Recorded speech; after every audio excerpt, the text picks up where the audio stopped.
Hey, what's going on, strangers? It's been a while. I think over 140 days. Welcome everyone to Bubble Man's World and welcome to Hash Church 2.0, episode 6. Wow, that was a serious break. For those of you that don't know, we basically took a 4-month hiatus there at the request of YouTube. I lost my ability to stream. I'm very, very happy that they gave it back. I want to welcome everyone into the room, into the chat room. I'm so stoked to be here and so stoked to see all these familiar names, as they aren't faces. They are names in a chat room.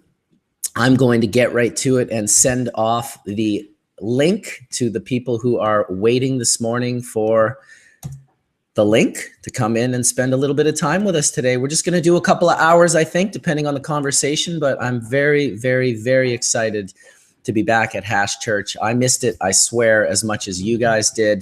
This is a special thing that we have here, and it was kind of sad when I thought I was going to lose my ability to stream forever. I was in a 90-day probation on YouTube, and after 90 days, I went to stream, and they did not let me stream. After 100 days, they did not let me stream, and it kept going on and on and on. But I was relentless and persistent, and I kept checking every single day to see if we could get back on. And there it is. There's the most familiar face ever. Can't hear you. You can't hear me? Come on. I can hear you. Let's see. Etienne's going to figure it out. Hopefully you guys can hear me. I think you can hear me. Otherwise, I'd be hearing people say, we can't hear you, Bubble Man. But there's Etienne Fontaine in the room. First time in over 140 days. It's really good to see you, even though you can't hear me. I can hear you. Oh, you can hear me, dude. It's so good to see you, man. I feel like you're like my long lost brother that I haven't seen in forever. It's been a while. Really, 140 days? Hash Church was our connection, bro. Like, I barely seen hide nor hair of you. I'm sure you've got all sorts of wonderful things to share with us this morning, but I hope you've been well above all else.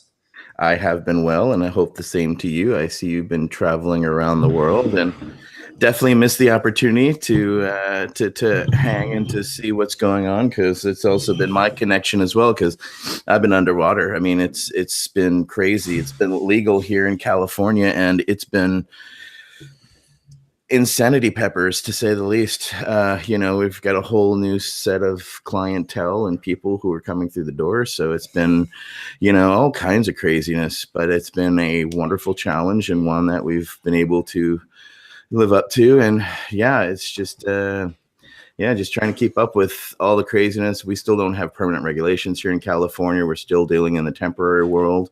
But of course, I see there's a lot of changes happening up there in Canada as well. You've got a lot of changes happening to your system. You've got a lot of consolidation happening right now, people buying each other up.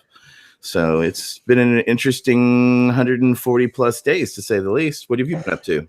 Oh my gosh, I've been keeping busy for sure. We went and enjoyed Spanibus there for a little bit, and that was a wonderful event. And I ended up in Mallorca after that with these wonderful people, Danny and Grace, who were just gracious hosts that we spent 4 days there with my friend Sean, Lost Gardens on Instagram, as well as the Maple Butter Boys.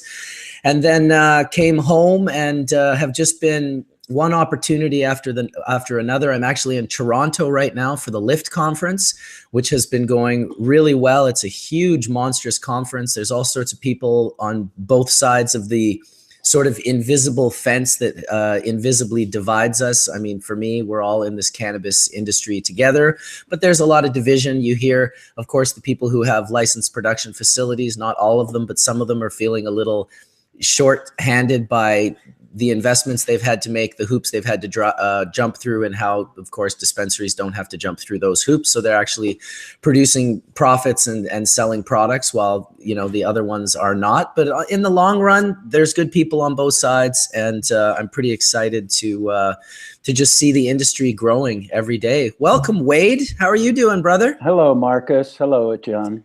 Dude, it's so good to see you. Right back at you, gentlemen. How's everything? You got a haircut, Marcus. Yes, I did. I got a haircut recently. I went with my son and we both got haircuts. Plus, I'm not wearing a hat, and I'm always wearing a hat. So today I was like, I'm going to go to Hash Church. Oh, look at that. Look at that. Nice. Right on. Yeah, so I sent the link out to Forrest as well today, so hopefully he'll be able to stop in and share some knowledge with us about the Caladrius Network. And what have you been up to, Wade, in the last 140 days since last we saw you? Yeah, wow.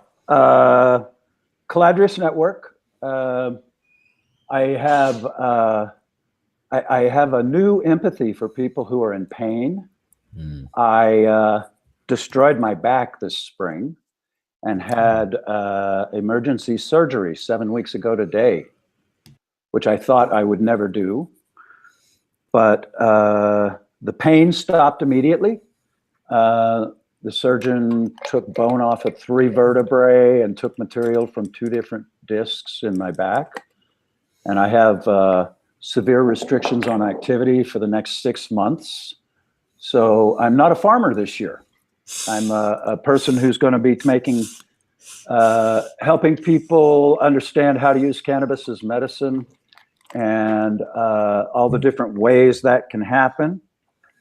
And meantime, in our area, I'm going to be helping the farmers who are providing for Caladrius Network or trying to get into the regulated marketplace here in California.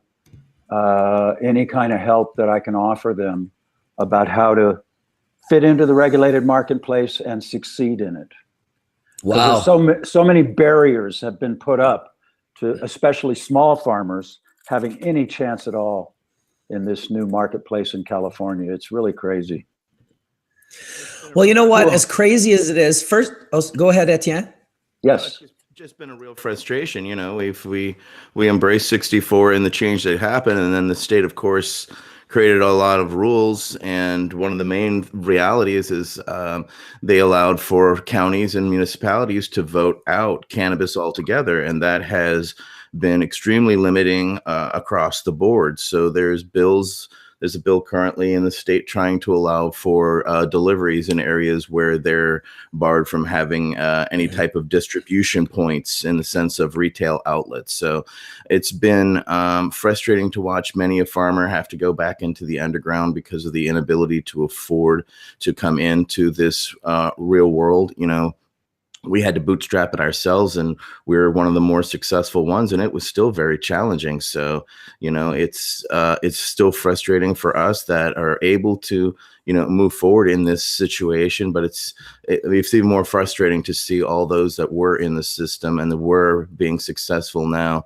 left on the outside. And we have to shore this up, and we have to fix this. Well, I have faith in you guys as being the right people to do it. I want to say I'm very sorry to hear about your back and your surgery, Wade, but I'm glad that it worked out for you and that you're pain-free. And of course, you're still doing the good work of Ja. I want to welcome Forrest from the Caladrius Network, and I want to welcome Eric from Forever Flowering Greenhouses. Hi, and Eric. I want to say, guys, you know, it wasn't too long ago that our lives were being destroyed in a very different way. We were being jailed. We were having our dogs shot. We were having our kids taken away. We were having all these things that was at such a different level that the obstacles we have now, as horrible as they are nothing compared to what we've been dealing with for the last 40 plus years. And that I know that we're strong enough to get through it. So you may hear us bitching a little bit about these difficult regulations and the way good people are being sort of forced out, but we're going to fight for those people. We're going to continue the fight, and at least we're not being imprisoned for 10 and 20 years at a time. So let's not forget, it wasn't that long ago that they were doing that to us. Yes. Hey, Hi, welcome. Forrest. Good morning, everybody. Boy, it's good to see everyone again. Yeah. That's what I said too, Forrest. That's what I said too. Yeah, it's been a hole for sure. It's been a hole in my world, not having the church happen. What's it been? 160 days or so? 140 days now, almost half a year. Yeah, no, for real. It's been about that long. It's you know, I was in YouTube prison. I had one of my videos struck down. I guess someone flagged my video of me smoking a pure hash joint. They struck the video. And when they struck the video, they simultaneously took away my ability to stream. I didn't want to complain. I didn't want to rock the boat. I have a huge appreciation for the YouTube platform and for what they offer us. And I know there's all sorts of difficulties with all sorts of different channels right now. And I'm personally not going to get into that discussion today too much, but I definitely was very, very, very happy when I was checking every single day for the last 40 days, 50 days, if I could stream. And one day I just went on and I went to stream, and instead of saying no streaming allowed on this channel, it opened up the page and it showed me that I could write a title and start streaming. And I was so giddy and so excited. It was like, oh my God, we're back. Like it's really quite frightening when you have a platform like this, suddenly not allow you to do something that I don't want to say I took it for granted, because I absolutely don't. First of all, take for granted all of you amazing people that both come on the panels and come and spend time in the chat room. I absolutely am honored beyond honored that for whatever reason we've been able to build this together. And like Forrest said, it was a real hole in my world as well, not being able to talk with all of you every week on this Sunday morning. And I'm just so honored and blessed that it's that we've been given the opportunity to do it again. So thank you all for coming in. And it's amazing to see. How about that for timing? As I'm giving thanks and praises, the Dragonfly Earth Medicine crew comes in. Mika came in. So welcome to both of you as well. This is wonderful. Hey, I got to ask the question, the 800-pound gorilla in the room then. Can we smoke or not? Absolutely. I've been doing videos where I'm dabbing. I've been doing videos. I mean, this is cannabis education. I would never tell anyone, particularly someone who just had back surgery, that they couldn't use their medicine. Oh, what's up, Sean? How's it going, Mark? Lost Gardens in the house, who just stopped by. Have a seat, bro. Join us here for some Hash Church. Well, if that's the case, question, Etienne. Yes, sir. Well, first off, before we do that, I'm going to say bong rip. There you go. There you go. There you go. Hey, welcome, Dragonfly Earth Medicine. Welcome, Mika. Hey, how's it? I'm not sure if you guys can hear me or not. How's it going? We can hear you. What's your question, Wade?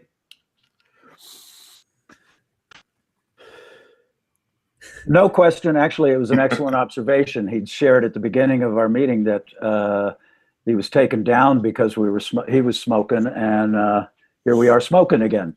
But I just made an assumption. We should be able to smoke.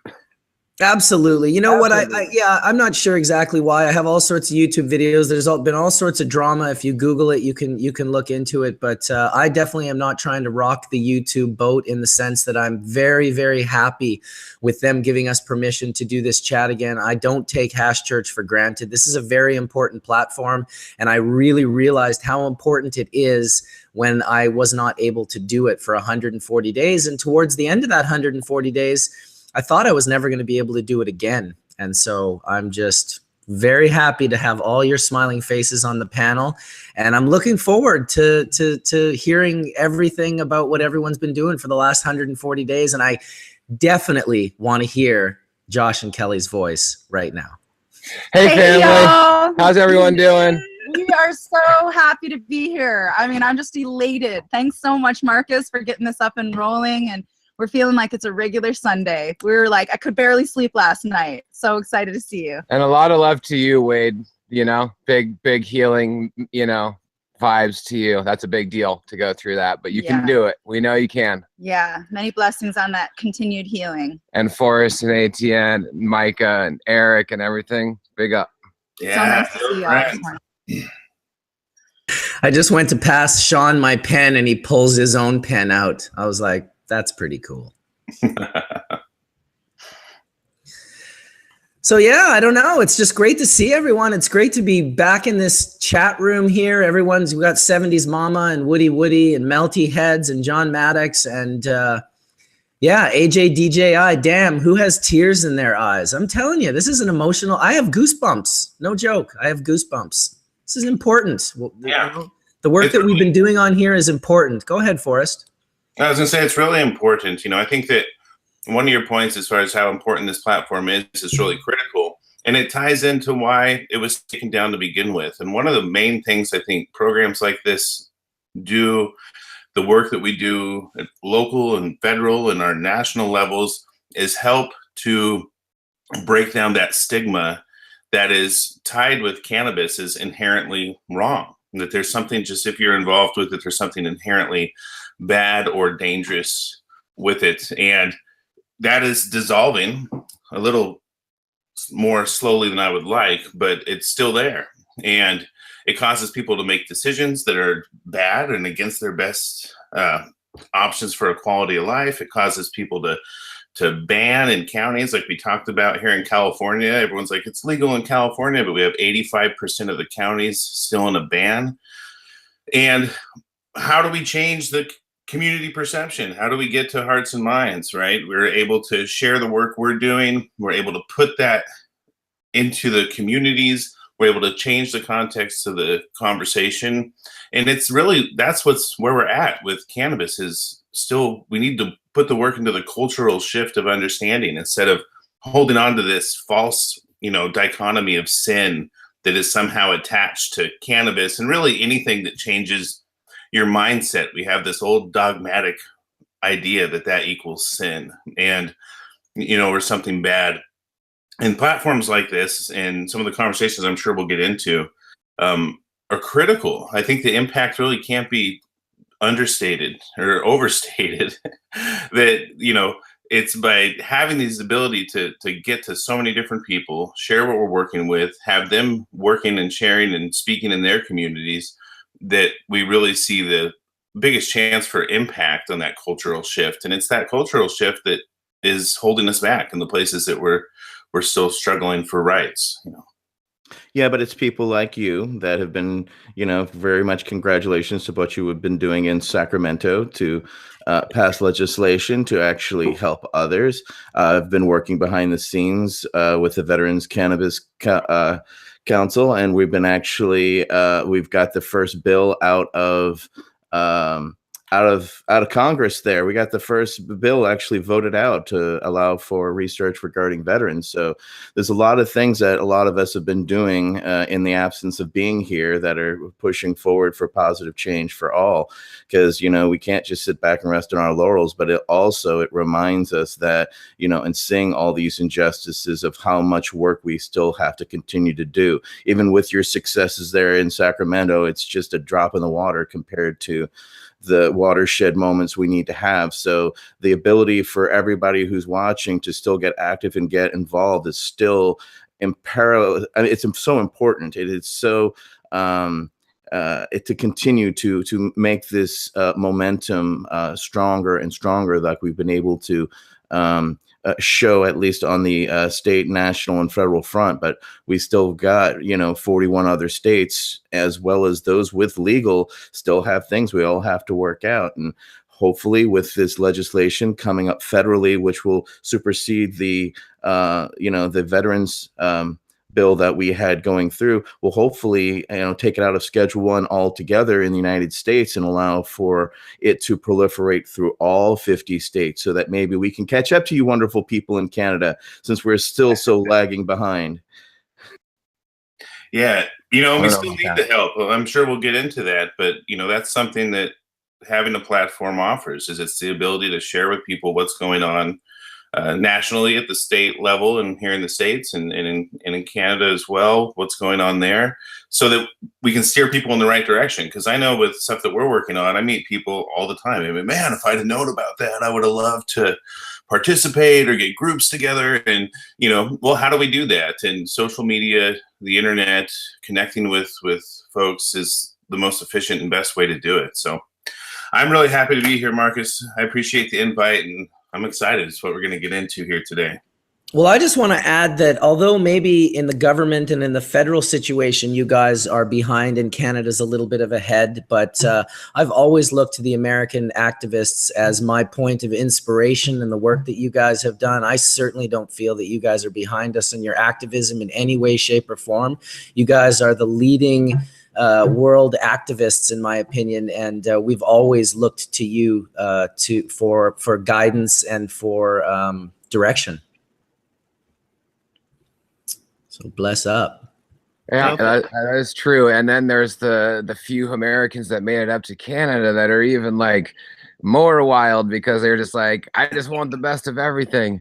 But you know, it is kind of crazy with the way that everything is right now, because we're all like the originators of cannabis, and other people that are out there too, like the as far as cultivation goes and the culture.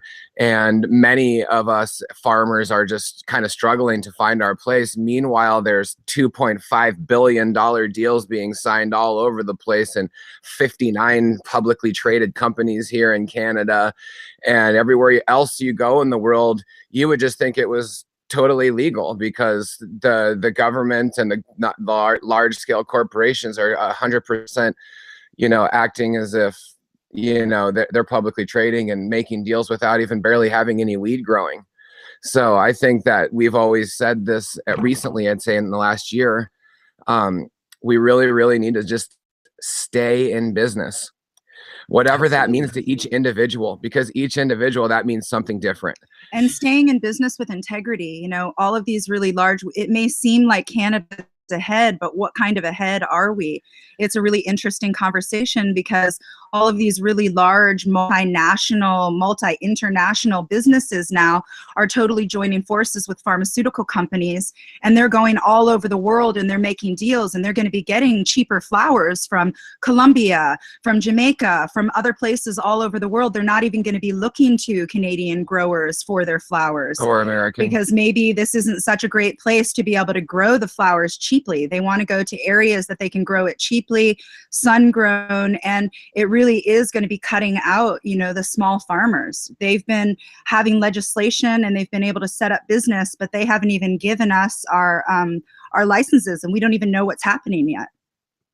Well, the beautiful thing is that although it may cut out a lot of people in the sense that now this is going to be a legal business that the whole world is, and one thing I can say from being at the LIFT conference, there's all sorts of different people from different walks of life that I've been speaking to, you know, people that I may have almost harshly judged years ago through my own potentiation of my own stereotype as a whatever you want to call me. I was more of a hippie mentality, and I would call them the Joe Straighties, you know, as I'm sitting on Hash Church looking like a Joe Straighty. But I had some incredible conversations over the last few days, and one of the things that really struck me, whether or not it was about money that was getting people excited or not, it really felt like these people, all of these people that I met, had a passion for cannabis, had an excitement, like they were walking through their lives as zombies before, and now they were getting into this cannabis. And I just felt like, you know what?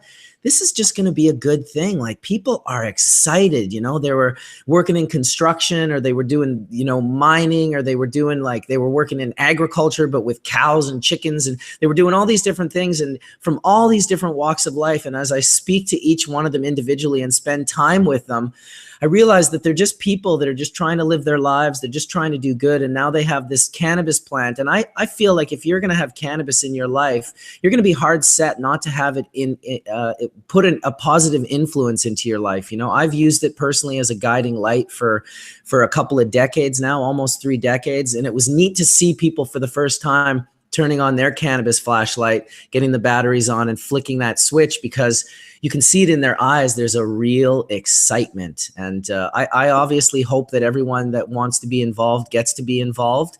And at the same time, no one's ever going to be able to stop you from growing your own cannabis the same way you're growing your own flowers. You're going to be able to do it here in the very near future, for sure, in Canada, with recreational right around the corner, and over 50 to 60,000 people already federally exempt through the medical programs. I think America is really going to get on board in the next 5 years. I think we're going to see federal legalization down there. The work that people like Etienne and Forrest and all of these different incredible activists are doing, it can't be ignored anymore. It just can't be.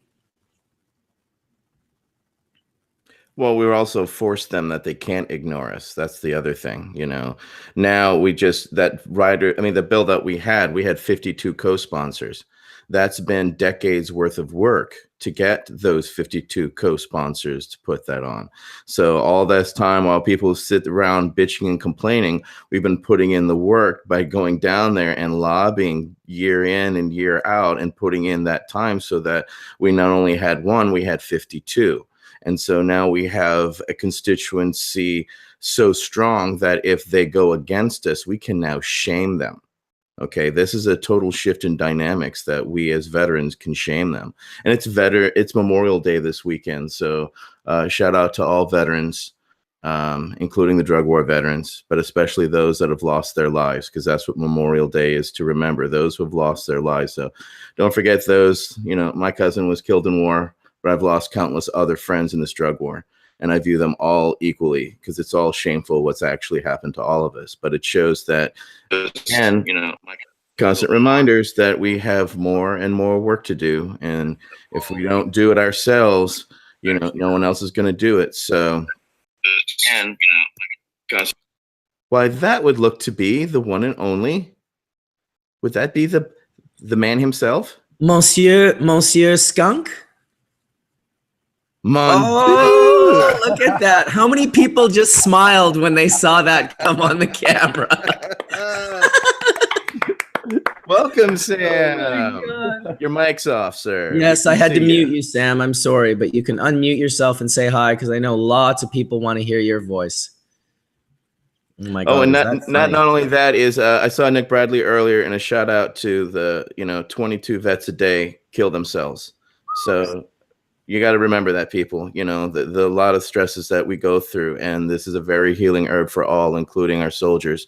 Yeah. So never forget, and especially the 22, because it's more than 22 that will die today because of that. So that's why things are changing. Is that the reality is that we have the moral and ethical high ground. We have the science to back it up.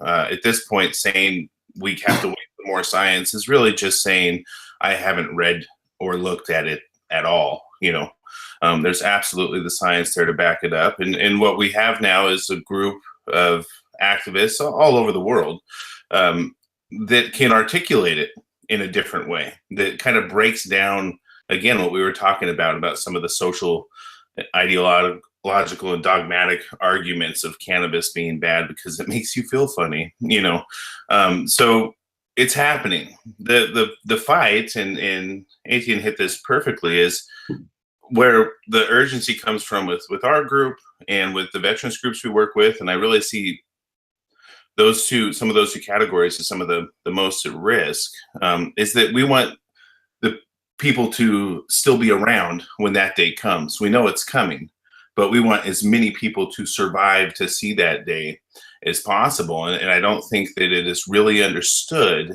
how the slow reactions, how the passivity of lawmakers really equates death and lives and costs people their lives. So I want to hear from Sam too. Is he gone? Is he still here? But I want to also get into Etienne's bill. I want to hear more about it before we go today for sure, and share the other ones.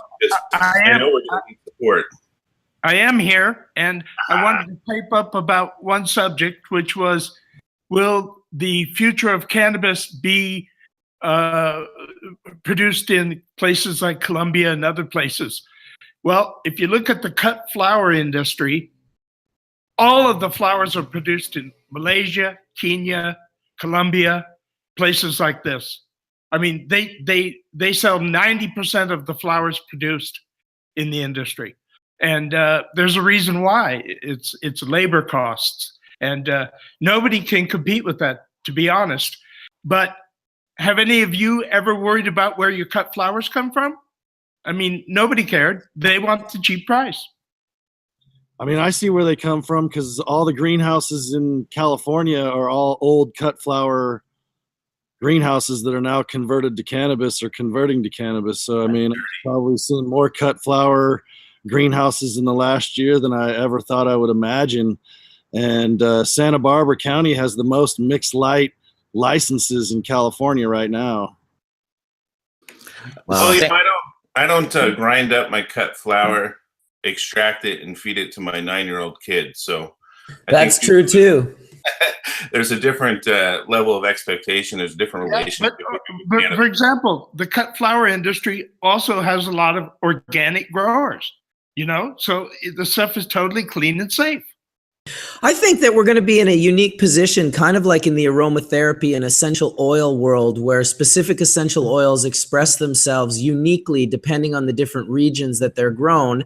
And although it might not be the majority of the marketplace, I think there's always going to be a place in the market for cannabis grown in specific regions and specific soils with specific sun cycles to express. I agree, Marcus. And if you think about it, right now with beer, whiskey, and wine, none of which I take, but it is a big business, and it's much better to be a legal business than an illegal business.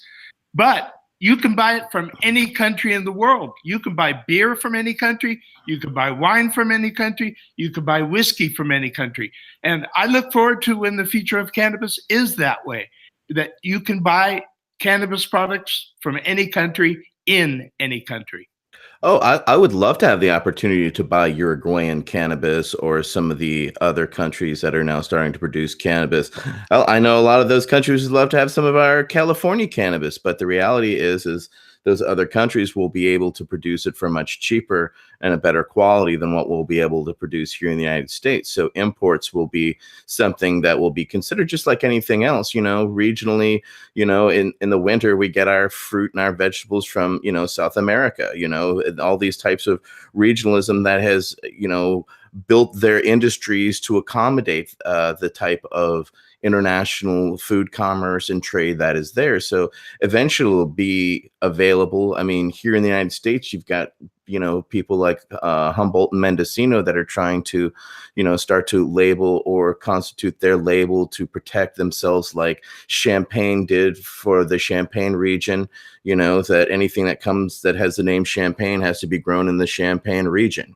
Same thing that's marked Humboldt has to be marked Humboldt, and you can't be outside of Humboldt and market that. So these are new challenges to, just small time regional realities that, Sam, come on, we're barely here, much less at that international level where we could import, export. We can't even get it to where we can't even get it over state lines. I mean, even county to county, it's challenging here in California. We're considered this liberal bastion when we're still just in the muck right now. So I look forward to those days too, Sam, because I would love to be able to, import Moroccan or Lebanese or, some of the other, exotic cannabis that, especially those genetics that are being found in Africa currently, There's a lot of stuff happening. Like to say that has a lot to do with our peer certification that we started. I mean, if you look at those industries like the beer industry, I mean, Oregon was one of the first big microbrew states to really promote microbrewing and have microbrews as a thing.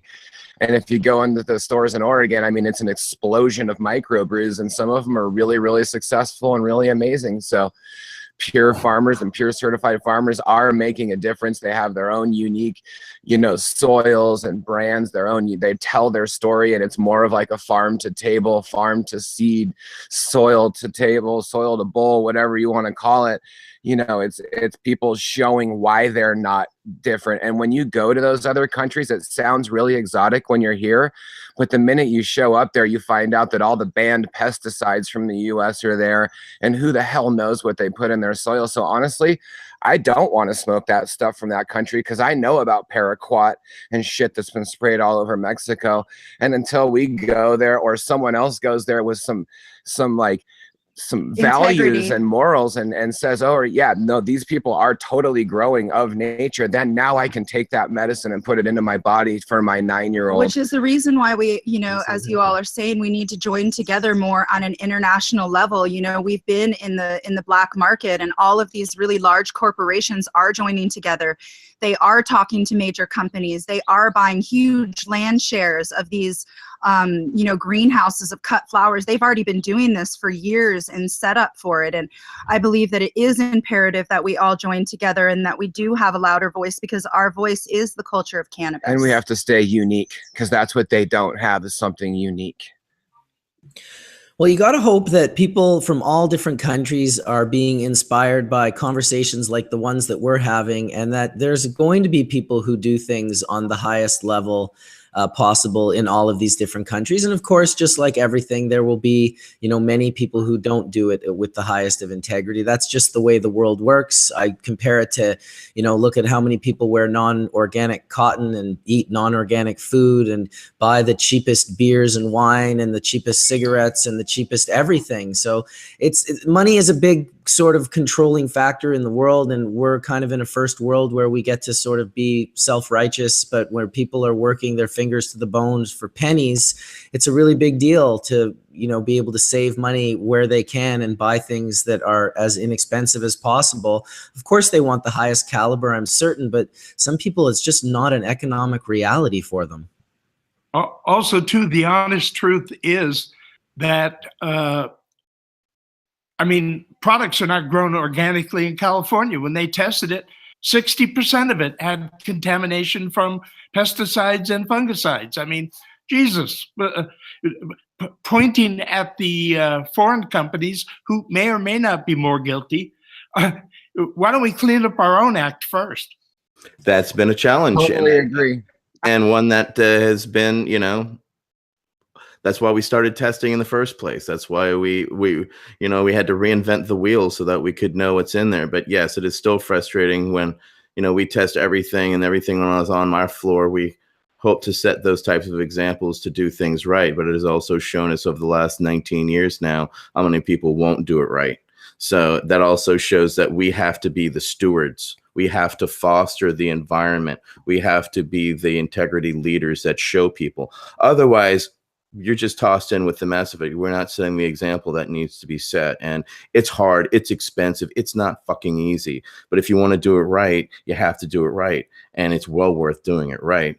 I don't want something to affect somebody, to kill somebody, somebody's son or daughter because of, a pesticide that wasn't screened for gets through and becomes a toxic shock to their body. And next thing you know, I've got another death on my hands. I got enough of that from war. I don't need any of that further. But how many people have our type of integrity? How many people like you, Sam, went out there when you realized that cannabis wasn't there, that you actually went out there and hunted down those genetics and then created the genetics that we all share and enjoy today?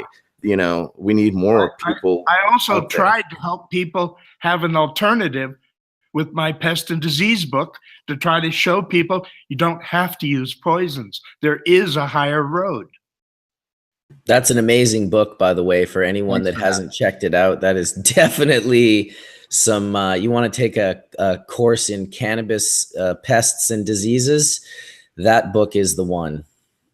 Well, I think some of it's education as well, because, we had a problem at the Caladrius Network with people who were trying to grow clean, but when we started making the extracts, we were seeing mycobutanol pop up and other things. That was finally tracked down the systemic pesticide issues from nurseries that they assumed were okay. So I think we're seeing a higher failure rate. We had to destroy 40% of what was donated to us because of pesticide poisoning or pesticide, showing up in contaminants. But some of the people who did that or donated those things or were people who were great in spirit and doing everything clean. And so we had to track it back to where it was coming from. And so it's the general industry as a whole, I think, is they're understanding better how some of these work. I think we're going to see really more separation from people with good intentions, but are still just have this systemic problem, and the people who just don't care and are still spraying equal 20. And this is exactly what we're talking about. I mean, you can't trust the USDA or the federal government of any countries to tell you that what you're using is safe. You have to go beyond that and trust your gut and know what's happening in nature. Literally trust so your gut. Everything that's happening on farms that we work with and other people, they have to test every single thing that comes on their property, because the whole point of cannabis is that it pulls what's in the soil up into the plant. And also with rooms with clones and stuff, myclobutanol is almost like a radiating element. You can have a room not even used and then have people come back in and use it again, and there's still problems with it. You have to be smarter than the system. You have to be able to go beyond, and it's really, really important. And Eric's talking about the cut flower things and Santa Barbara and Central California. I think it would be really, really, really difficult to grow a really clean product, no matter who you are. The whole environment is really, really taxed. We just Let's have just say to it's assume. taxed. We have to assume that if we're going to be taking over large land shares, in other countries or in California, that those land shares and that soil is toxed out, and remediation has to take, immediate precedence before anything else. When you go and you buy a piece of land, in order to be integral, the first thing that you're thinking is, how am I going to remediate this? And soils don't just remediate over one cycle of composting or what. It takes like a year, 2 years, 3 years of big work. And that's why Humboldt and Mendocino in California or around Chico or even Grass Valley are really important for cannabis growing. Absolutely. So what do you think, Eric? They've been dumped on though too. I mean, surprisingly enough, all my travels, I'm starting to meet a lot of old breeders, or people, not old breeders, but people that have been around a long time. We would consider the pioneers in the industry. And unfortunately, a good portion of everybody I've met didn't know Eagle 20 was bad back in the day. And so it's been used and it's in there. It's, Roundup, when they talk about the percentages of kids that when they take a pee and they test their pee for Roundup, it's in everything, basically, they're saying. And so when I did the moderating at the Emerald Cup for the panel on the pesticides, one of the things the labs in the Department of Pesticide Regulation said is, what is the metric for clean? Because really everything's contaminated. So how do we find 0 for cleanliness and go from there? Because everything ultimately is contaminated to a certain level. So, I mean, it might seem kind of scary in saying that, which it kind of, in reality it is. But at the end of the day, what's happening right now is the cannabis industry forced its own people out. And so now we have a whole new generation of people. And don't get me wrong, there's a lot of pioneers involved, but a lot of those pioneers are big names for other reasons. They weren't necessarily big growers. They were big companies for one reason. Maybe it was a type of a genetic, it was a type of an extract or whatever. And so they weren't technically big, large, but they get investors to throw this big lump of money, find a place in Salinas or Santa Barbara, and they want to set up shop. And then everybody grabs their darts and starts throwing the darts at the dartboard, basically, and they try to figure it out. And what I saw in Santa Barbara and some of these places is, if you are going to move into some of those old wooden greenhouses, the greenhouse mega structures of these big cut flower farms are still operating their farms, but they've scaled down to barely one greenhouse, let's say, on their mega farm. And so what they do is they lease out the biggest pieces of shit left on the farm to the cannabis growers. And so the cannabis growers go to these old wooden shitters, basically, and have to fix them up, because Santa Barbara County won't let you build a new greenhouse. You have to fix up what's already there. And so then people go in and spend a ton of money trying to fix up a greenhouse, and they go broke before they even get a plant in the ground. And then the second person comes along and leases that greenhouse, and then they continue working on it and put a ton of money into it.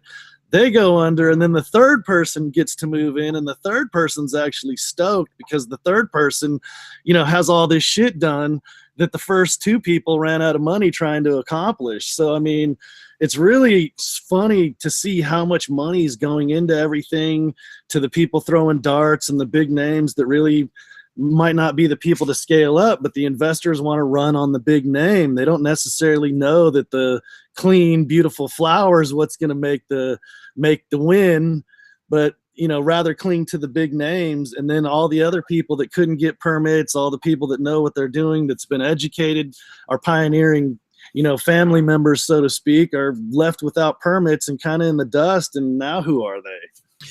Well, I think the soil is a big part of it, like Dragonfly Earth Medicine Crew was mentioning there. And I think on the other side, if you look at the majority of plants produced clonally, micropropagation and tissue culture is an answer to being able to clean out pathogens and fungi and microbials from plants that have been impregnated over generations with just incredible amounts of systemic problems, including things like microbutanol and all these horrible Eagle 20s and just ridiculous pesticides. It's definitely a way, if we start looking at that, to start sort of cleaning up and renewing vigor on these plants. And it seems to be working for many other different clonally produced plants around the globe. It's just going to take some time, and our testing is leveling up as we go with legalization. So technically right now there's medical mixed in with recreational. A lot of the rollout California had anyway isn't going as expected as far as how to deal with the medical and the recreational that's left over from last year. And so I think there's just a lot of gray areas. And yeah, there are solutions, and I agree with you. There are answers, and we can get to where we need to be. But unfortunately, with this California the way it is, I guess you should say, we're going to be going through some shit for a couple of years, I think, in order to get this organized. And it really makes no sense at all, because myclobutanol in small percentages can be used on strawberries. Well, and that's the other thing. It's everywhere. And things like for eating that have that in it. Strawberry growers. So, in Salinas area, there's strawberries everywhere and lettuce. And, in Mendocino and other places, there's tons of grapes and wine.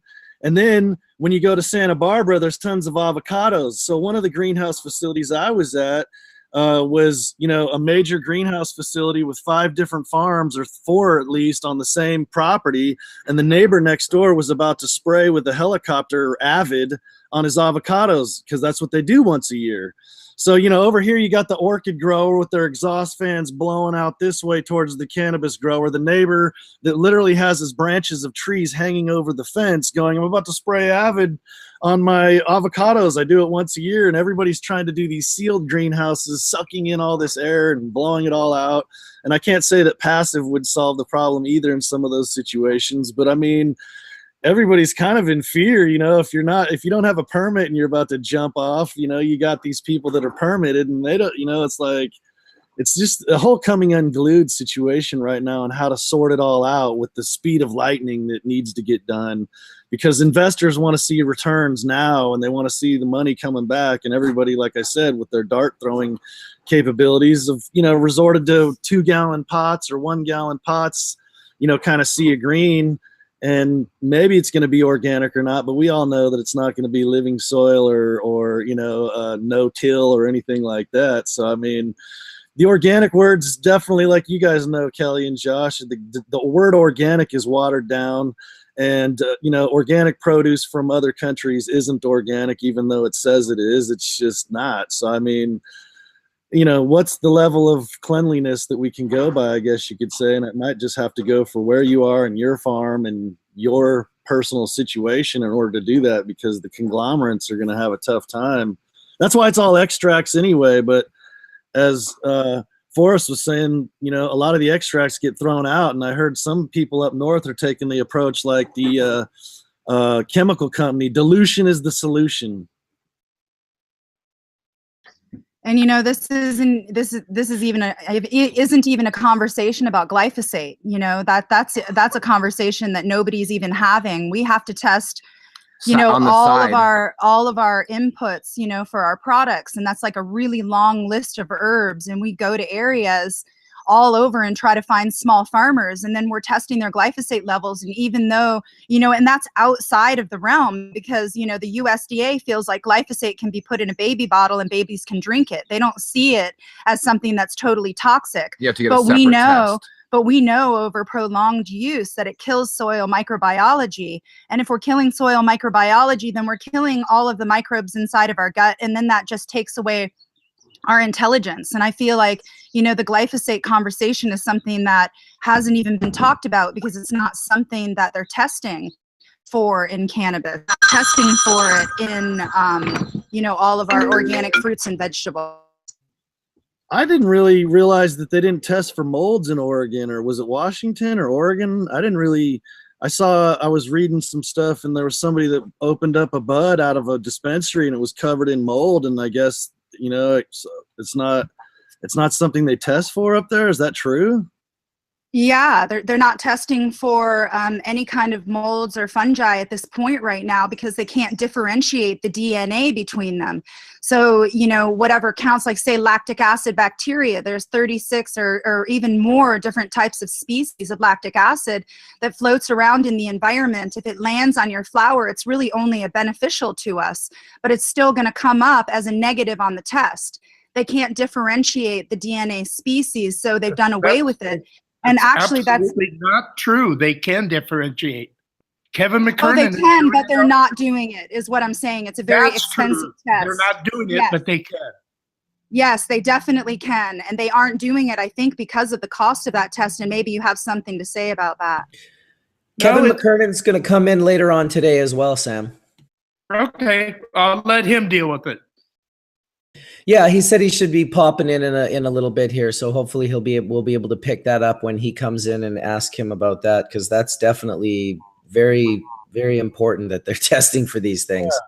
I mean, it's just the level of cleanliness depends on, you know, the farmers and the testing labs to kind of do the due diligence. And, you know, from what you hear from a lot of flower people or farmers, that, you know, testing labs aren't always the same from one to another, and that can be kind of confusing as well for people to, you know, make their path forward if one lab's saying one thing and another lab's saying another, whether it's pass or fail or percentages or these terpenes. You know, people are trying to use the labs also to brand their products with, you know, what they do include in them. You know, what's included is really important from the lab, but unfortunately we find out a lot of things that, you know, look at that.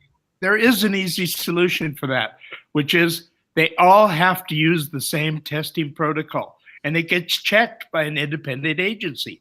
It doesn't matter which state or whatever. There is a proper protocol, and that should be used. I agree. We need that in California, in the sense there needs to be some sort of a laboratory regulation industry, which is, of course, now the BCC is supposed, but they've dragged their feet just getting us certified with just these emergency regulations, which we have to then get recertified every 3 months until the permanent regs. So, yeah, we're trying to get there, Sam. We're just time. Well, that's the challenge, is like we need regulation, but we're being regulated to death, you know. And, you know, as cannabis, and Wade could probably talk about maybe some of what he's doing, but getting in with the ag commissions locally and some of the farmers, you know, when you speak with them, they say, you know, one of the fears they have is looking at cannabis as an ag product. They're already dying. Small farmers are dying because they are overregulated already. And then cannabis adds this whole other level to it that is just kind of has other industries looking, going, if they can do it to them, they can do it to us too, you know, which is why I think getting involved in the ag committees and commissions at the local level and beyond is really important for cannabis work in the future. And the more people that test, the prices will come down, because I'm seeing people writing, you know, the testing prices are high. You goddamn right they're high. You should have seen what it cost me when I was pioneering this 11 years ago. You wouldn't want to see the expense, but it is one of those necessary evils I had to swallow and deal with so that we could arrive at a point where we actually had, you know, ring testing and satellite testing so that we could verify that these laboratories were actually doing what, you know, Sam was saying, actually showing proper protocol. Or, you know, the big frustration I had was then people tried to make their testing a proprietary situation so that we couldn't even see what the fucking testing was, you know. So it's been a fight all the way through, and one that has to be fought all the way to the end. Well, and we don't want to see Etienne, at least go ahead, Sam. Etienne, at least you had a choice of lab or labs. When I started, there were no labs, zero. Well, that's the same thing I had. I had 0 labs. I had to bring people from around the world and create that first lab. Now that lab is spread to others. But yes, I agree. I was in the same boat as you. I had to reinvent the wheel because the research triangle wouldn't give us anything. I had to buy the GC, buy the HPLC, and build a laboratory and hire a scientist just for in-house use. Well, that's why you're smart today, Sam, dude. You're like on the next level. You're an inspiration. Yeah, you took the bullet, so that all I had to do is deal with people who already had the machines. You know what I'm saying? So I agree. I respect that I didn't have to spend the $250,000 or $750,000 on the type of machinery that is really required to actually do that. And that's for real, folks. That's what those machines cost. And that was 10 years ago, which means they cost even more today.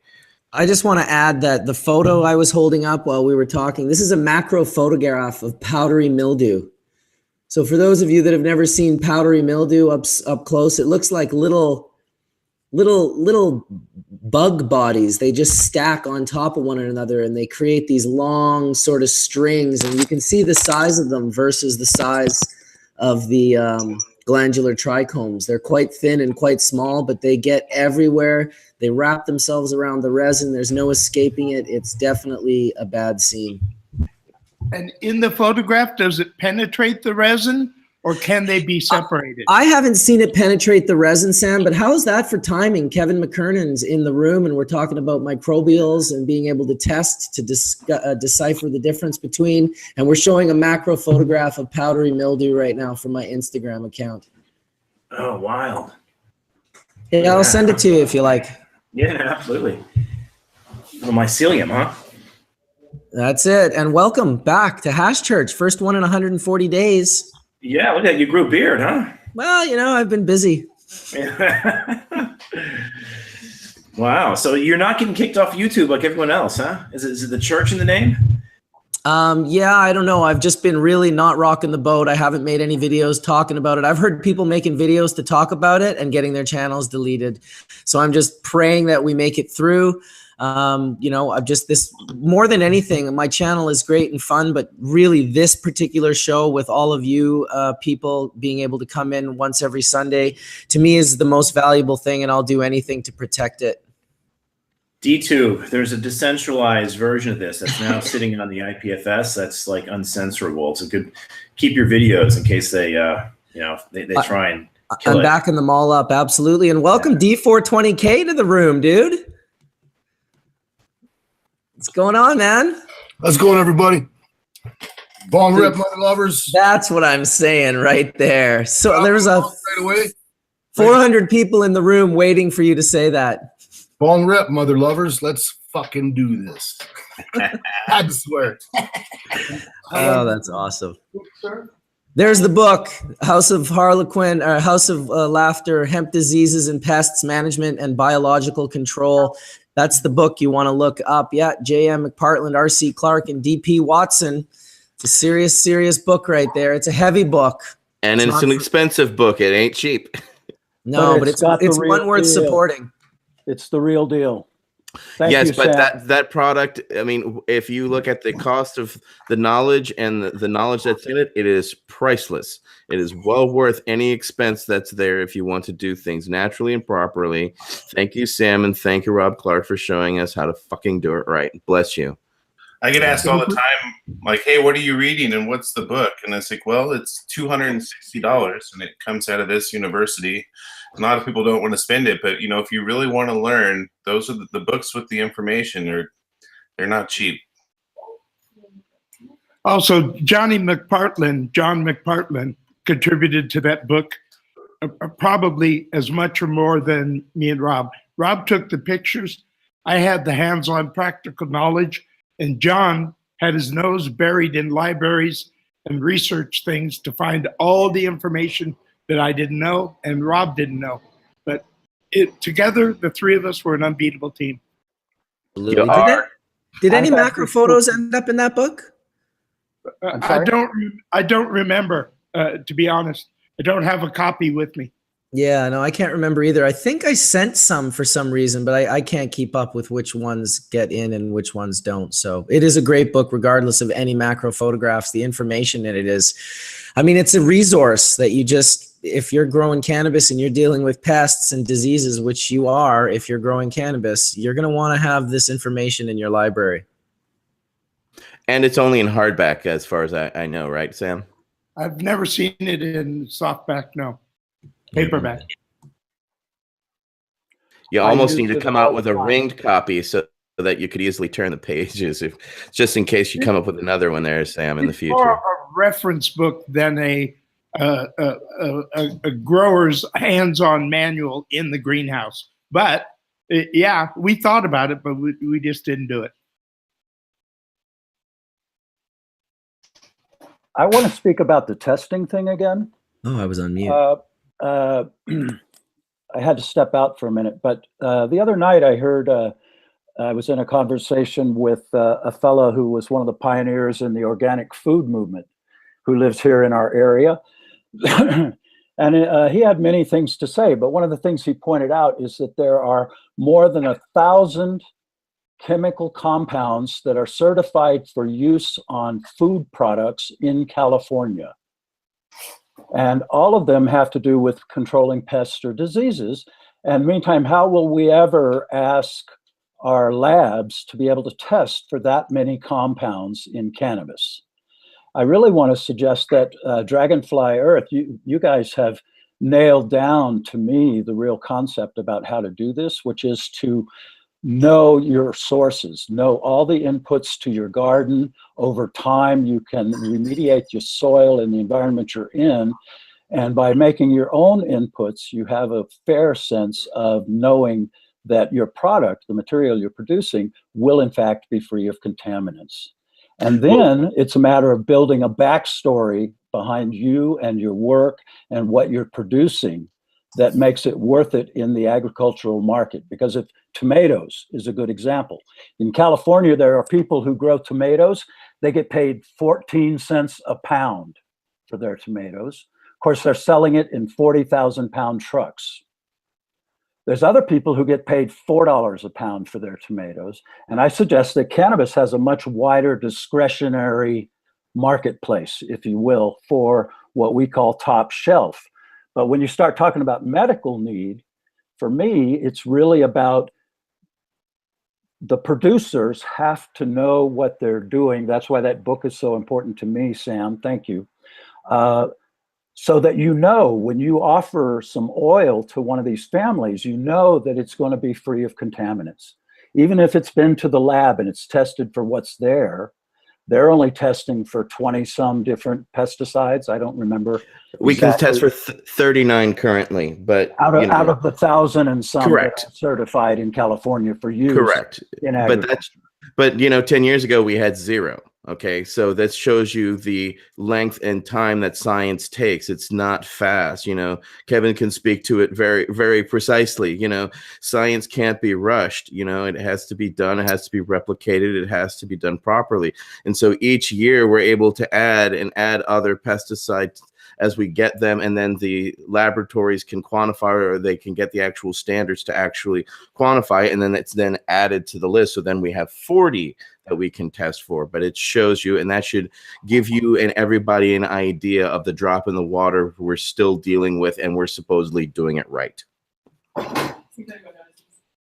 I'd be interested in exploring the world of microbials too, as far as testing, and you want to have the alternative to the pesticides. You may be talking about microbial growth and biological growth from soils, and also potentially your foliar sprays. And if maybe Kevin, you can weigh in on this.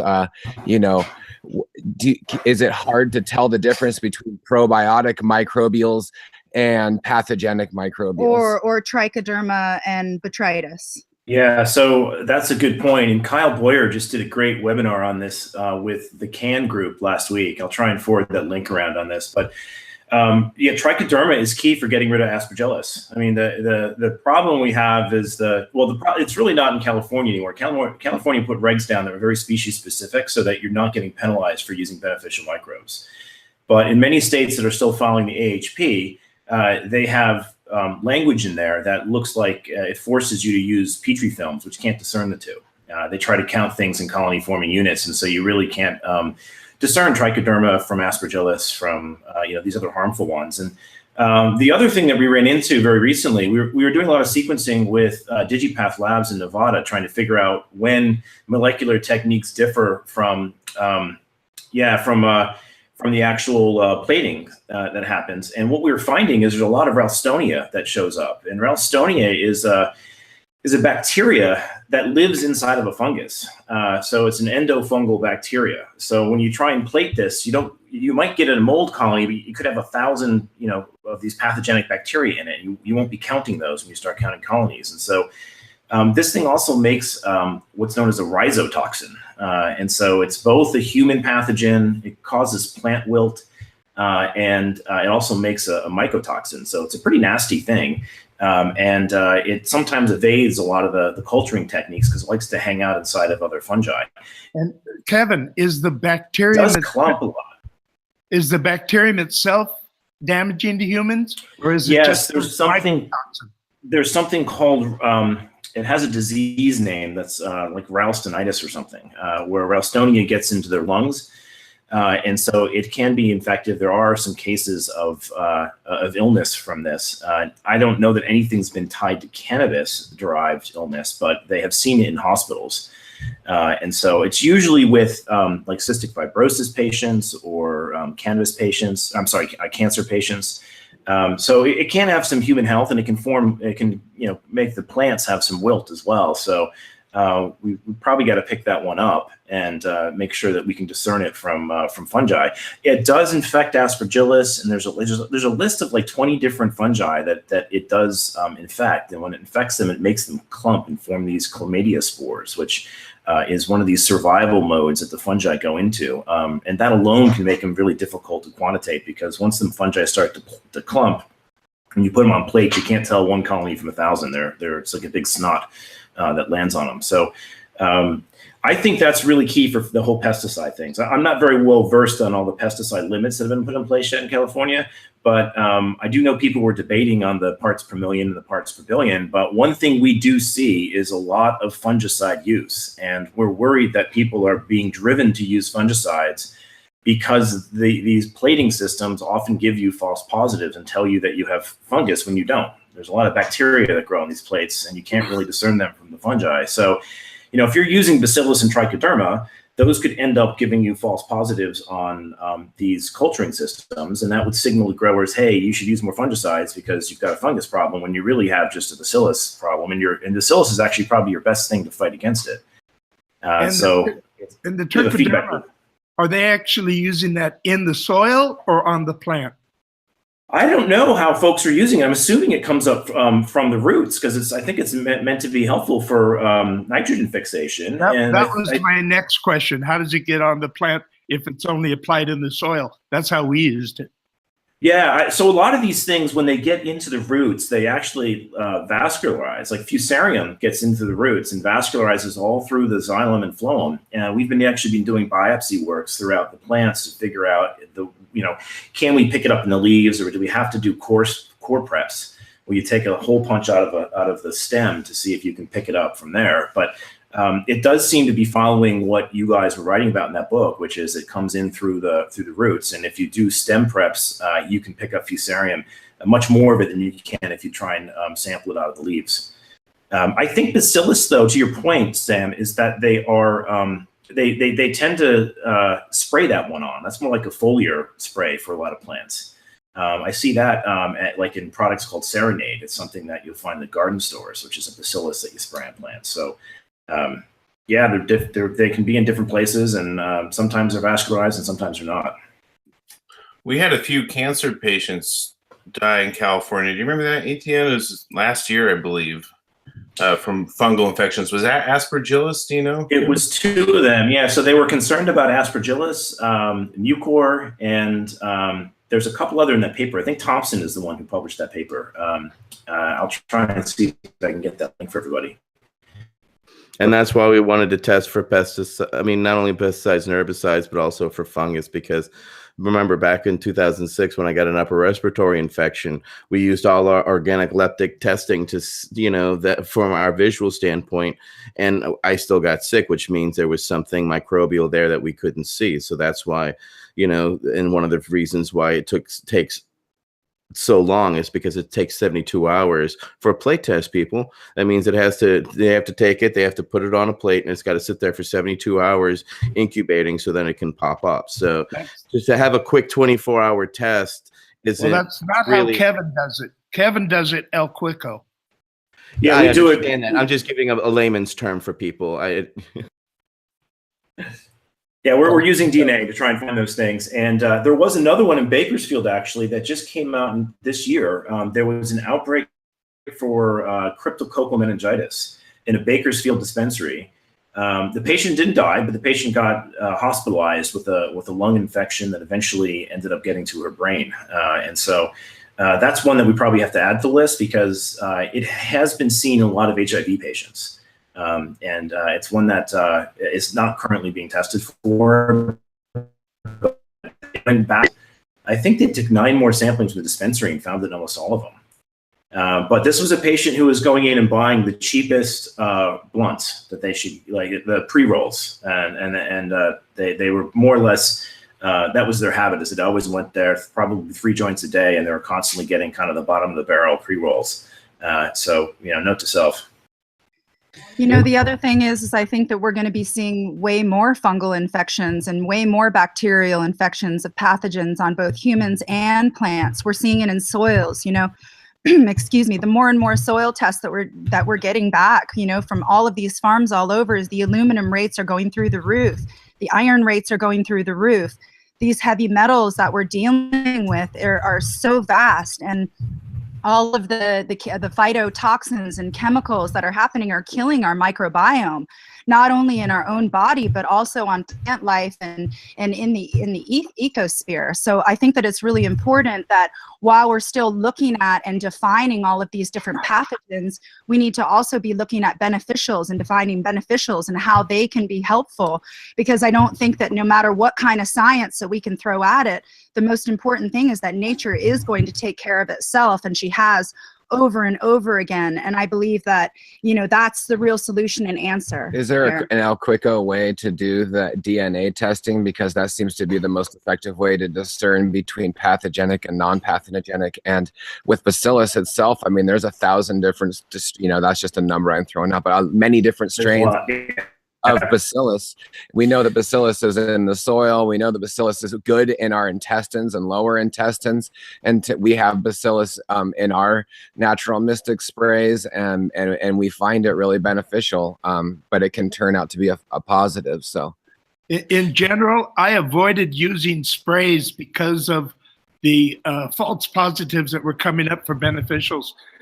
The last thing I was using was BTI. Against caterpillars, and luckily I was only breeding. I wasn't producing medicine for people, but I wondered, was BTI, would it pass the testing that is being done in the various states now? I don't know. I'm not certain. Is BTI what is it? Bacillus thermo? I think that one would probably. Yeah, that one would probably trigger a total aerobic count. It wouldn't trigger anything in California, because California right now just has E. coli, Salmonella, and 4 Aspergillus species. And those we can do in a very targeted manner. We get right down to the species level. And that's important. There have been cases of Aspergillus failure that are disputed in Alaska. There's a dispute up there between, I think one lab was calling it Braziliensis when it was really Aspergillus. It was actually Aspergillus Braziliensis, but they failed at thinking it was Aspergillus niger because they couldn't speciate it on a film. And a lab that was using DNA techniques could actually differentiate it. So you can get very, very specific with the DNA test. The hard thing to do with the DNA test is to go after these categories like total aerobic counts and total yeast and mold. We do have a way to do that, but it's very hard to get it to be concordant with the platings, because the platings don't necessarily select for, like the mold plates can grow bacteria. And so it makes it really hard for you to get a test that has, that comes out with identical CFUs per gram as a plate, because the plates have so many pitfalls. I mean, 99% of microbes don't culture. We don't know how to culture them yet. So we're missing the vast majority of the microbiome when we start using those culture systems. But we have made tests that try to address the AHP. The AHP has these guidelines that are written in total aerobic counts and total yeast and mold. And those ones are very, very vague categories that we think actually do more harm than good.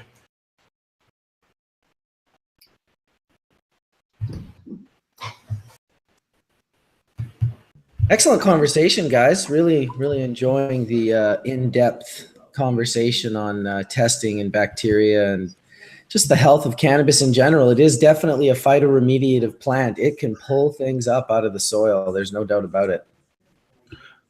I think Another sorry, go ahead. Go ahead, Forrest. I was just going to say quickly, you know, some of the things that were brought up by Dragonfly folks here is, you know, I think the cannabis community, as we learn more about it, will hopefully expect higher expectations out of what they purchase. I mean, it's hard when people are, if they want cheap, if they want low quality, you're going to get it, and that risk is going to come along with it. But as we understand more about the gut and the microbiome, how that is so closely intertwined with neurological function, and we're learning more about the gut and the brain and how it's tied together, we can start to realize that if we, especially if we're using cannabis to treat something medicinally, that these things aren't, you know, something that you can separate. You have to be able to know that what you're doing to the things that affect your gut and your body are going to also impact whatever neurological thing you might be treating, whether it be, you know, a bipolar or schizophrenic or mental health conditions, chronic migraine, heaven forbid, seizure disorders, you name them. All these points are important. And I think as people are more educated as consumers, hopefully that expectation is translated into the behavior of the people who are trying to get their business. And also, you know, becoming more educated on better health and well-being. I believe that, you know, healthy soil does have all of the answers to a healthy mind and body. You know, it has all of the components that it needs to be able to grow something healthy, in the same way that we can easily look at soil and be able to mimic that, you know, biostructure that's happening there. And I believe that the more that we look towards nature and the more that we have an understanding of what health really looks like, because it's been so diminished over such a long period of time, then we really can gain that intelligence. I believe that we can't even separate our intelligence from the beneficial microbiome that's going on within ourselves as well. Yeah, there's a lot of work coming out now showing that your gut flora have a big impact on things like Parkinson's and Alzheimer's and all these chronic diseases. When they start doing fecal transplants, they see very, very striking results. Yeah, the fecal implants have been really important. And I believe that, you know, we're really trying to do the same thing. I always go back and forth from health to soil and plants to health. I can't really separate them. And I believe that, you know, what they're doing with fecal implants is sort of the same thing that we're doing with remediation of soil. When we're adding a massive amount of beneficial microbiology into a soil to remediate it, it's the same way that these fecal implants are really gaining a great momentum, because, you know, Department of Agriculture hasn't really given those incredible studies. They haven't looked beyond, you know, necessarily the NPK. You know, we're just learning about dissecting DNA of fungi and bacteria. And I believe that, you know, once we're starting to see it within human health, we're going to really start to understand it even more, because more money is put towards human health and understanding the microbiome in there. And the more work and research that we do in that area, you know, the more that we're going to gain the intelligence that we need to be able to overcome all of these pathogens that we're talking about. Yeah, so there is a study out from CDC recently and OSHA getting a little bit concerned over the cannabis trimming environment. I'm going to post it up right here. So they evaluated the health hazards of that trim immigrants might run into. This is the results of this, which is that there's high exposure to, I guess, powdery mildew, which I think you were just showing off some mycelium, and also to botrytis. So I don't know where that's going to go, but there was a case here in Massachusetts where one of the employees sued. I can't remember which company it was, but one of the growers here is getting sued by an employee because they broke out in rashes in the trimming room, and problem we have here is some of the testing labs are using culturing, which doesn't actually culture botrytis or PM, so they can't really see the problem and help guide the dispensary or the grower on this. So it's a bit of an issue here. YouTube, all right. Sorry. What about the use of isopropyl alcohol and its buildup on the liver? And is there alternatives that people can use besides isopropyl alcohol? I mean, doesn't everyone use? I assume people will be using oils and ethanol. Didn't Hazenkamp paper showing and like olive oil were probably some of the best things for extracting and keeping all the terpenes? I agree with that. Anyone else? Lipid extraction is amazing. I mean, I think that. Yeah, Well, that's we a bubble man question. You guys know the extraction better than me. Yeah, I won't let any of our kids or the families we work with get anywhere near isopropyl at all. So I see some people doing it once in a while, but it's kind of like when RSO was first getting sort of some attention and naphtha was used all the time, and it just started to trickle to isopropyl, and now the isopropyl's thankfully dying off. I don't see it very much, but you got to be careful with naphtha. It has rust and lead inhibitor that's put into it. It's kind of a greenish bluish tinge, and you really have to run that through a still and clean that up. I'm not using many solvents at all when I'm extracting, but definitely if you're going to, you should try to get them as clean as possible. And I just wanted to add in the middle of this great conversation that I do have Hillary Black stopping by really briefly. She's doing a all women's panel today at Lyft, but she's going to stop in just for 15 or 20 minutes and tell us a little bit about her recent conversation she had with the Senate here in Canada, in Ontario, in Ottawa, our capital city. And so she'll be here in a little bit. So unfortunately, I won't want to be rude, but when she gets here, wherever our conversation is, we're just going to pause, let her say her piece, and then get to what she has to do, because of course she's very busy. So I just wanted to add that.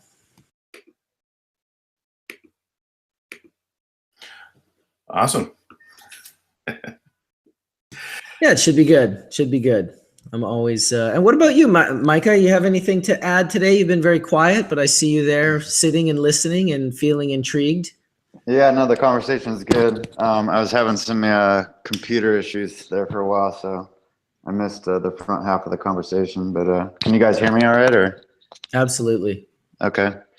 Yeah, one of the things Eric kind of touched on a little bit, and that I've noticed a lot over the last couple of years when it comes to testing and pesticide use and all that. One of the things, we've got this distribution company we've been working on out of Mendocino, and we're testing flower and trim all the time, hundreds of test results off of all these different farms. And we thought that as all these bigger farms came online down in Salinas and that maybe it would be a good idea for us to get down in that area and start testing some of that material. And what we found is that most of that material down there was dirty. And it's not so much that the farms themselves they're not, their practices are good, but they've got these neighbors that are down the road that are contaminating all of their product. And so it got to the point to where, I agree with what Eric was saying. It's like there's something to be said for these farms that are in Humboldt, Mendocino, Grass Valley, these like more out of the way areas where it's easier to keep your product clean. Yeah, that's rough. Having your neighbor jump in the helicopter and spray a couple of metric gallons of Avid is just like, my skin was crawling when he was saying that. I was just like, that's heinous. It seems flowers in their greenhouses standing around when I guess there was a shipment of the Avid showed up, and it went to the grower's address, and it was supposed to go to the neighbors. And so all these growers are standing around going, whose pallet of Avid is this? And everybody's like, not me, not me, not me. But yeah, sure enough, it went to the guy next door with the helicopter, no less. So then everybody's panicked. They're suffering from Avid shame. That's one of the concerns that we see in some of the counties here in California is they're really trying to push it out of the hills, right? They want to get it more to the flat agricultural lands. And, I don't it's the cannabis is just looked at as some other commodity that you can put next to those. But the Central Valley in California has been sprayed for decades. There's, like we've said, there's no clean place, just with the wind alone.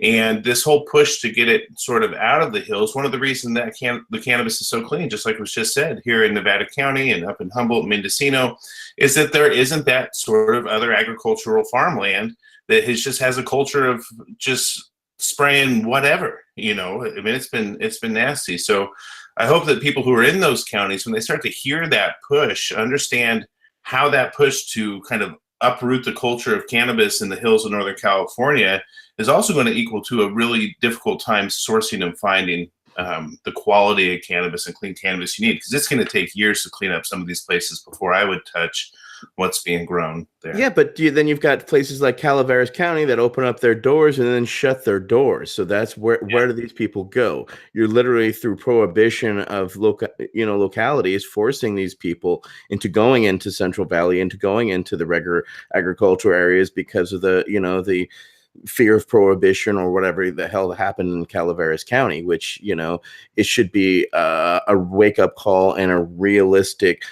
focusing of everybody, no matter what fucking county you're in. You need to stay on top of what's actually going on and stay in tune and plug yourself in. I hear people say, I'm so tired of, I don't really think about, voting and doing things like that. Well, you know what? You may not think politics involves you, but your boss is involved in politics, your landlord's involved in politics, your insurance companies are involved in politics, and all they're doing is using their political will to make their lives much more comfortable. So if you don't think that you have any reason to be involved, you better check yourself, because all kinds of people wasted hundreds of thousands, if not millions of dollars investing in Calaveras County, only to have their doors shut on them and the county said, fuck off. I don't think people realize how much influence they have. I think there's this apathy that we just can't do anything. And that's just not true. I mean, it is work, though. We were in Nevada County, we were an all-out ban. They were put it on the measure just specifically to make it so that the future Board of Supervisors couldn't change it, right? That's how much of a ban they wanted to implement here. And, with a lot of activism and a lot of work, we were able to defeat it and didn't stop from there. And now we're at a point where, we have an ordinance that's coming up that's going to be issuing commercial licenses, from a place with Placer County and all around the Sierra County, where everywhere's in a ban. But it went from work. We would absolutely just be in a ban if we sat at home and said, hey, this sucks, it's not fair. And the same on the state level. We started applying that at the state level. And, in the BCC, we haven't gotten into this too much, but we're looking at and helping develop new license types. We're looking to actually shape what cannabis is going to look like, and that's, what cannabis looks like now in our communities is not what it should have or would look like if we hadn't had prohibition. What we have now is just like I like to equate it as this beautiful, girl or child that was locked in a basement for 40 years, right? And we kind of open the door and let her out, and she comes out, she's like, I can't see, it's bright. And we think we're just going to make that legal now and continue to do that. We are at a point now where we can absolutely shape how cannabis is integrated into our lives and into our communities. And we absolutely do have influence. I've been actually pretty shocked about how much progress we've been able to make just making time to go to Sacramento, to speak with lawmakers, to go to the meetings. We have influence. It's just, are we going to complain about the way things are, or are we going to be the generation that shapes the way it is in the future? And, I know what side I've picked. It's a beautiful segue into what Hillary is here to talk to us about, actually, Forrest. So I want to welcome Hillary Black into the first Hash Church after 140 days. Welcome. She's going to tell us a little bit about Hillary. Love you, Hillary. Thank you. Hi, Kelly. Hi, Hillary. Love you, baby. Oh, I was thinking about this community. I had the opportunity to speak to the Senate last week. So our legalization bill is being reviewed by the Senate in Canada right now. And there's a lot of movement around pushing back on some really key things. Some of the senators wanted to repeal the home grow aspect of the bill, and they had been talking a lot about putting potency caps in. They're even talking about limiting the potency of flowers that we're allowed to distribute, not even yet really wrapping their head around resins and other kinds of concentrates. And so there were many, many things that I wanted to speak to them about, but you only get 7 minutes, and it's really hard to hone it all down into 7 minutes. So the two things that I focused on was tax and potency. So on the tax side, our government already charges a sales tax to medical patients, and now they're applying an excise tax act, which is basically a sin tax, to cannabis for recreational, and they're proposing to put it on patients. And so that was sort of a really big thing that we're fighting back, because so many patients, as you guys know, can't afford the amount of cannabis that they need already. And we should not be putting a sin tax on a medicine for patients. But the potency conversation was also really interesting, because you have to remember that these senators are kind of in like kindergarten around their cannabis knowledge. And it's really easy to be angry and frustrated that they don't get certain things, or be patient and try to meet them where they are in terms of their level of understanding. So one of the things that I think is always interesting to talk about around potency that so many people don't know, it's like my favorite fun fact these days, is around how we have very few cannabinoid receptors in our brainstem, and our brainstem is responsible for cardiac and respiratory function. And that's why, unlike opiates and alcohol, cannabis can't actually kill you.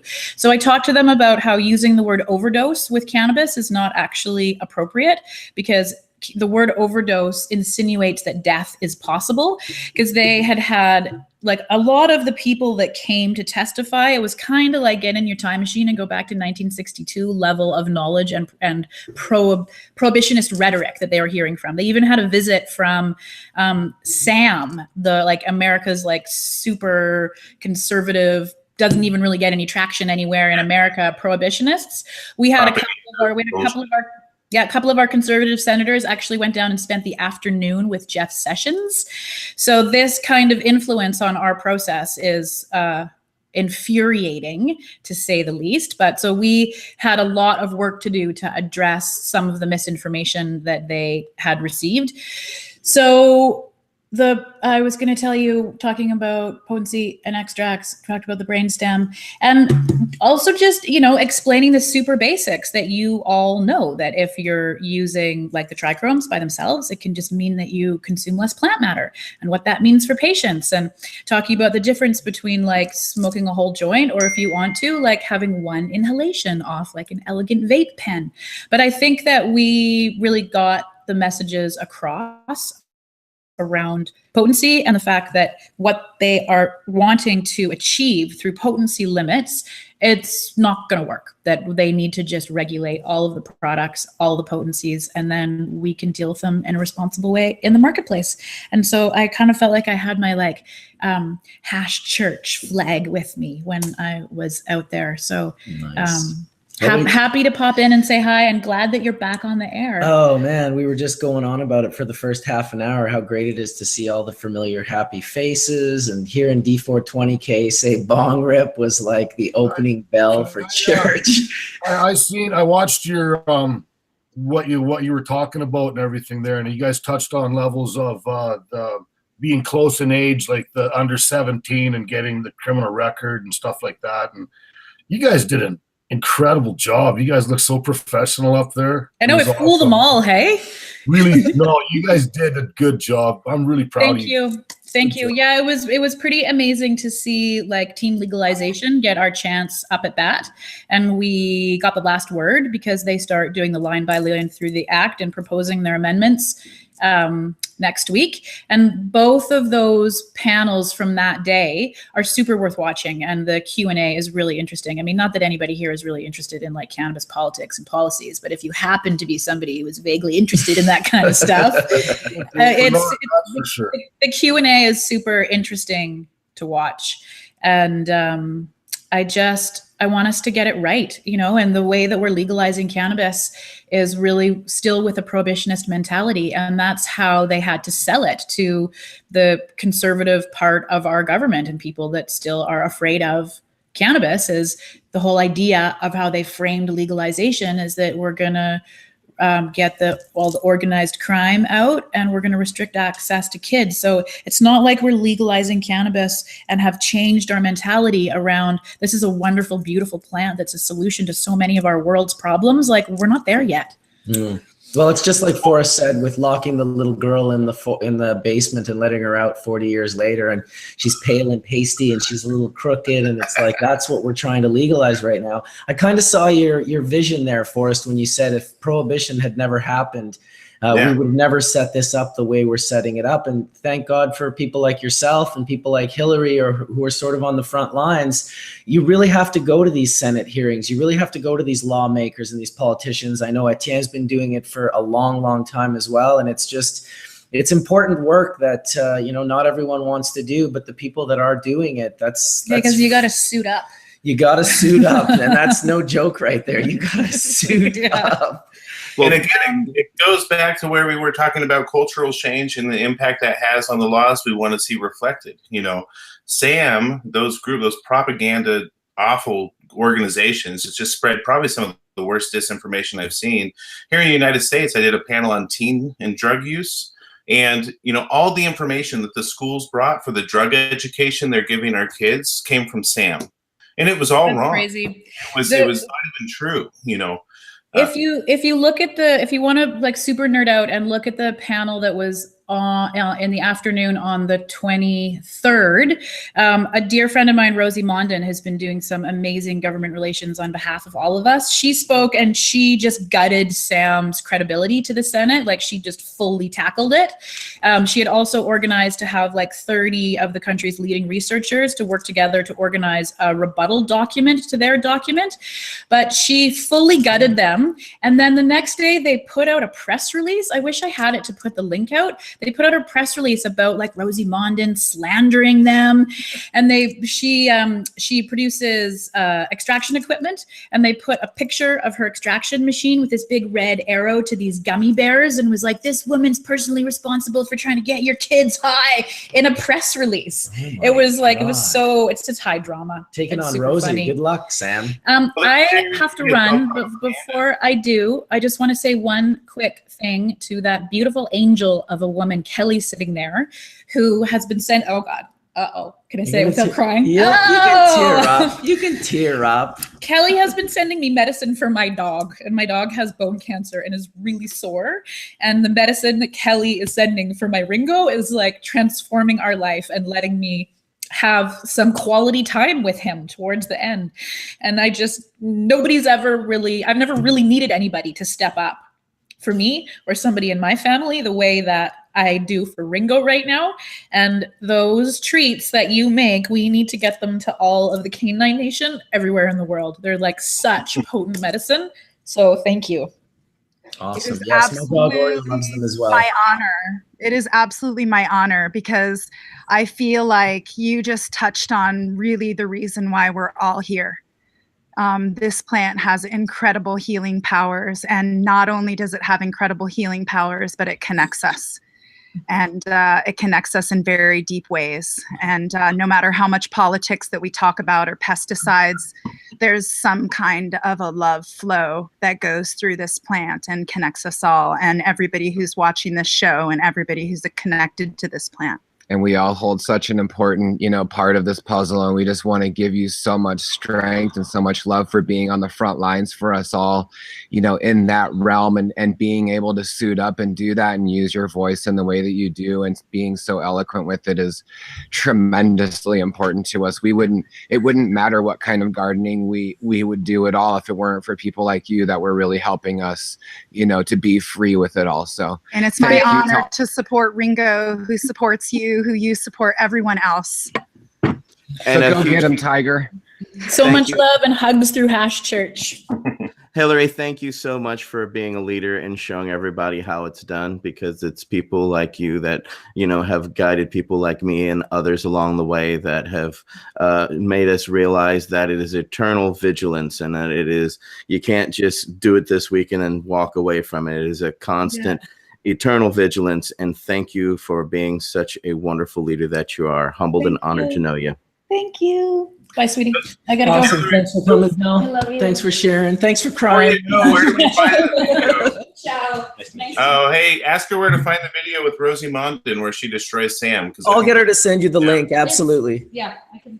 I'll send it It's to you. one of the Senates, and I'll definitely, yeah, Rosie's pretty awesome. I would, I want to watch that as well. I was hanging out with her a little bit yesterday, and she's just got a real lively, fiery passion for cannabis as well. Like I said earlier, a lot of the people that I met yesterday, you know, there are a lot of people who are passionate about cannabis, and it's good to see, and it's good to be a part of. And it's sometimes I think we get lost because we've been fighting for so long for this that, you know, for the longest time we were literally being jailed, imprisoned, having our lives destroyed.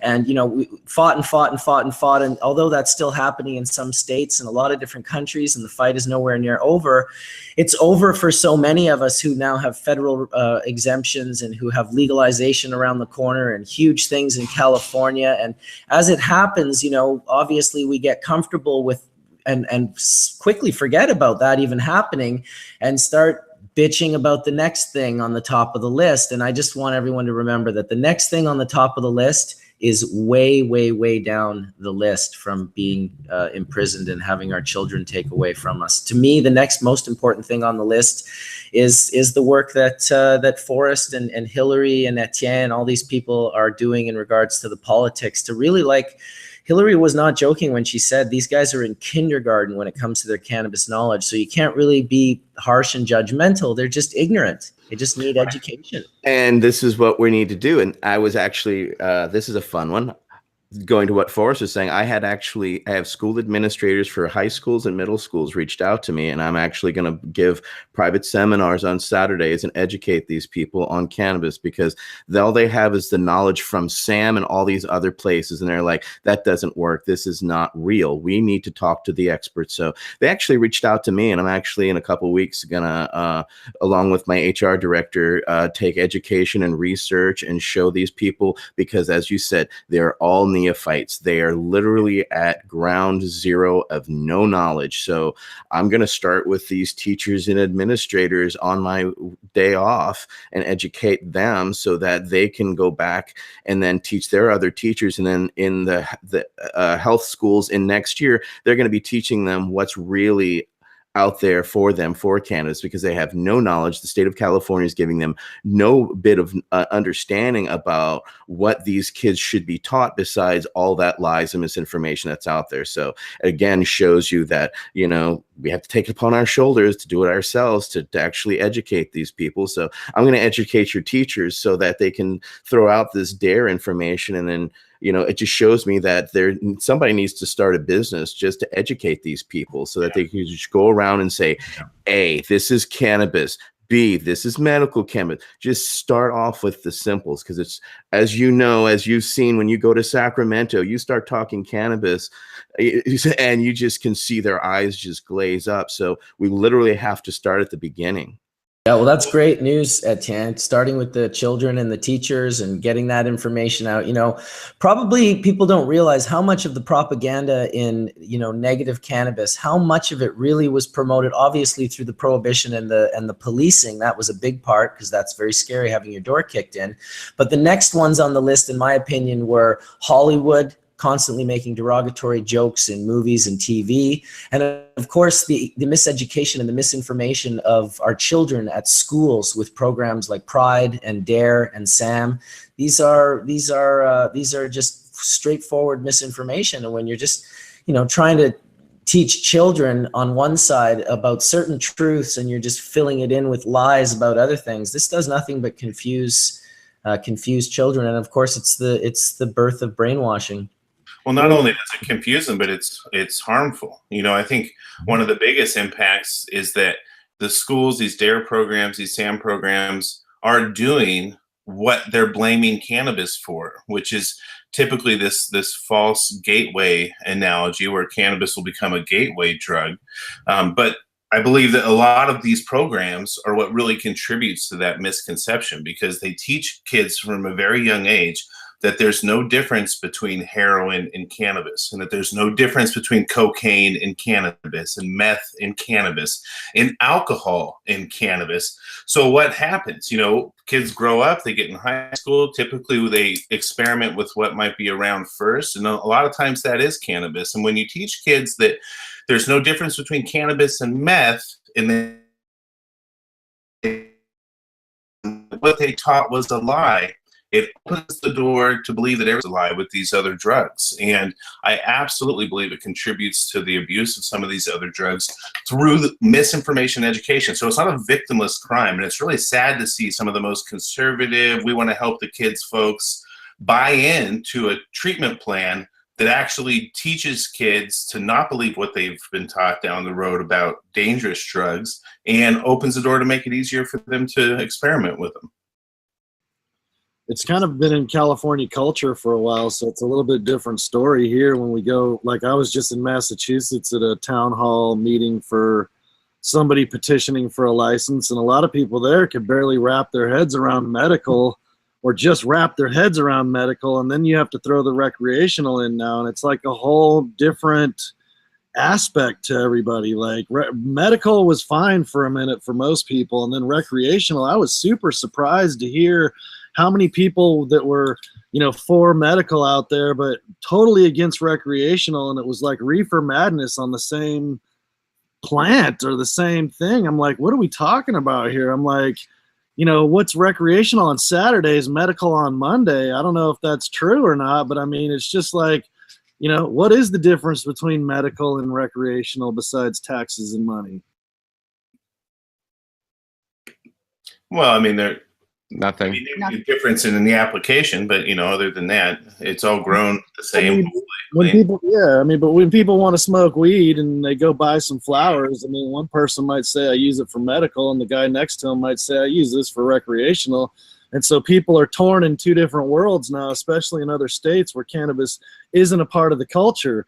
It's really this defining line of, you know, is this medical? Is this recreational? How is it even right? Because I just was in the DARE class last week or whatever, like Forrest was saying. So, I mean, California is kind of unique into its own because of the culture, but these other states I've been going to, it's a serious controversy, and it's on the medical versus recreational topic alone. And that's what was surprising to me, because I'm just used to being, you know, cannabis, period, and everybody against it and reefer madness. But now the argument for medical and recreational is like even more absurd in some ways. Mm-hmm. Yeah, another way to divide.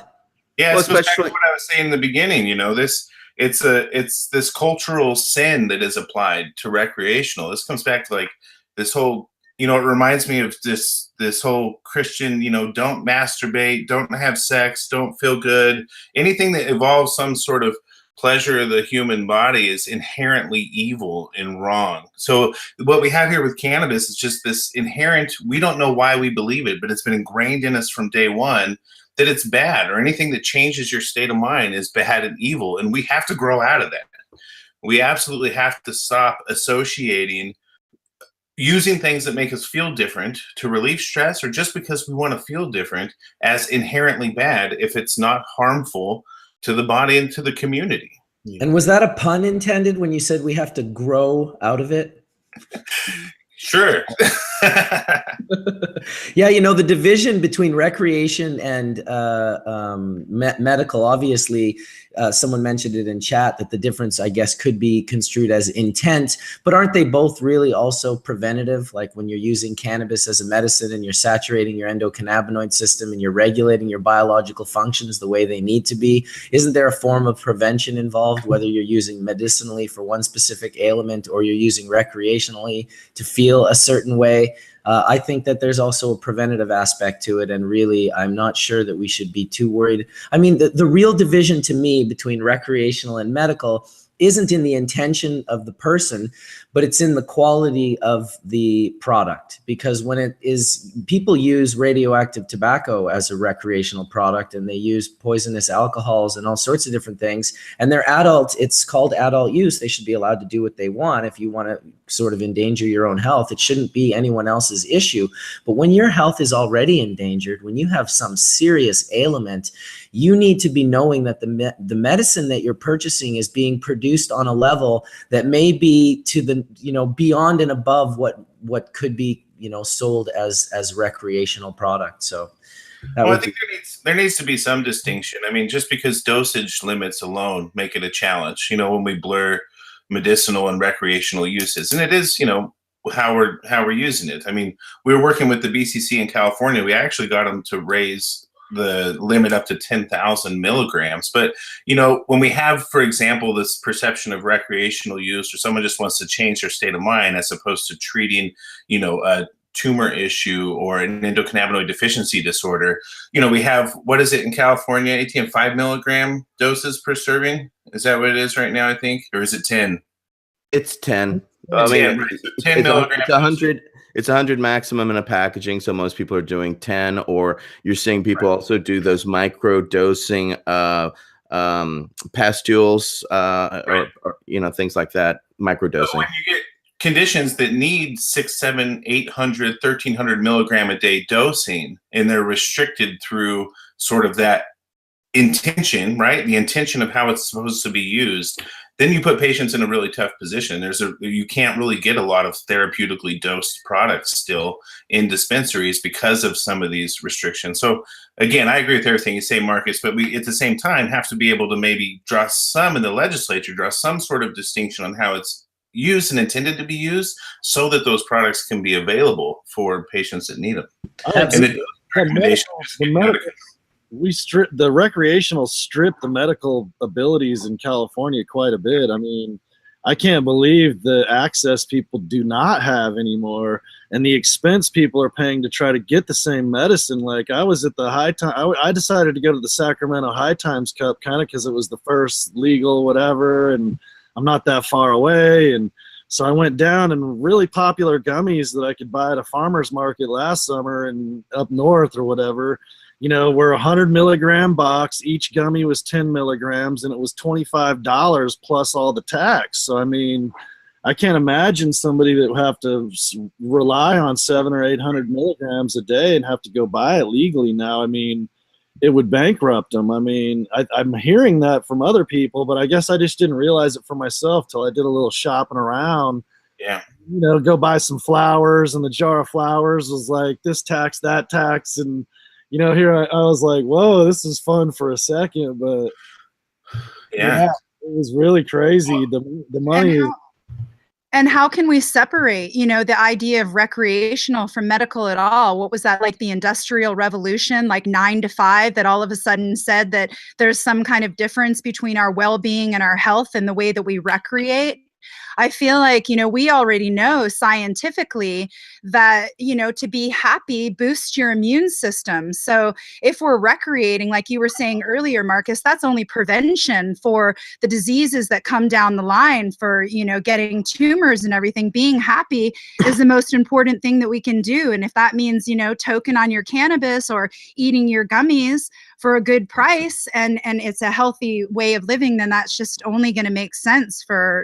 I just don't see the separation in any way, shape, or form. I feel like it's just a lot of political rhetoric and taxes that just put it on there. I find it really interesting that, in the 1800s and all the apothecaries of the world, as we stated before, cannabis was the, main ingredient in all of what we used from the apothecary that we went for, healing. And then, here came the prohibition and the Anslinger and all the stuff that came, and the monkeys. And now all of a sudden we're getting brainwashed into being like, oh, this is a drug. And then here comes 1996, and they're like, actually, it's a medicine.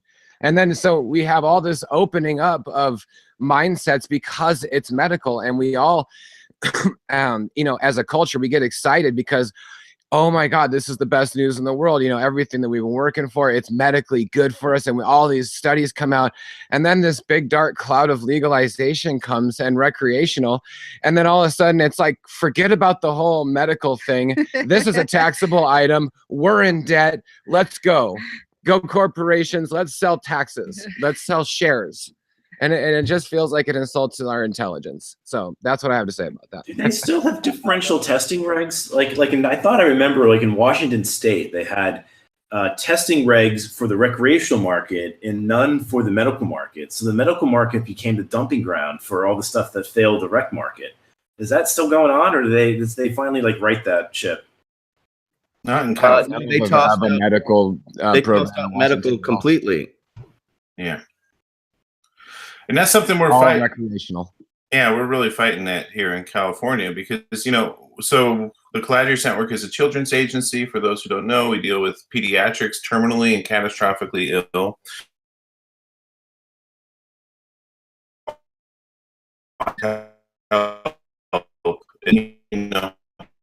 right, where they don't have a lot of progressive laws. And it's because of the merging of the adult use recreational medical markets.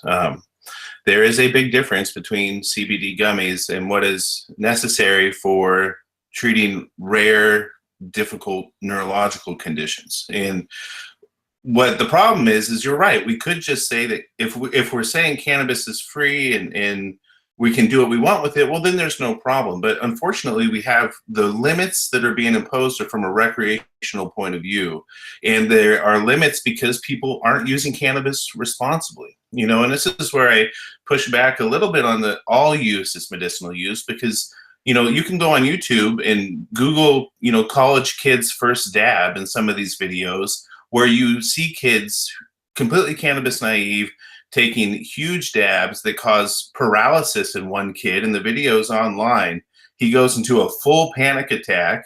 He's freaking out. You know, that's not beneficial. That can actually be damaging for folks. And that fear of that happening, you know, is putting laws in place that make the medicinal needs for therapeutic levels really difficult to achieve. So I agree, but it's a complex conversation that whatever is decided to be done, if we have to differentiate to ensure access, then we differentiate until we get to a point where we can realize that cannabis is safe and it can just be open. The problem is that we're putting limits on medicinal cannabis to prevent people ending up in the hospital because they ate too many brownies, that are preventing cancer patients and epileptics from getting what they need to survive, and their life depends on it. And that is definitely medicine and necessary. So it's a tough one, but I totally agree. I think that it's really important, but I feel like, you know, it really is being caught up in politics and rhetoric. And, you know, getting back on that kid that took the dab, is it really the cannabis that did that, or was it the pesticides, you know, that caused that in that child?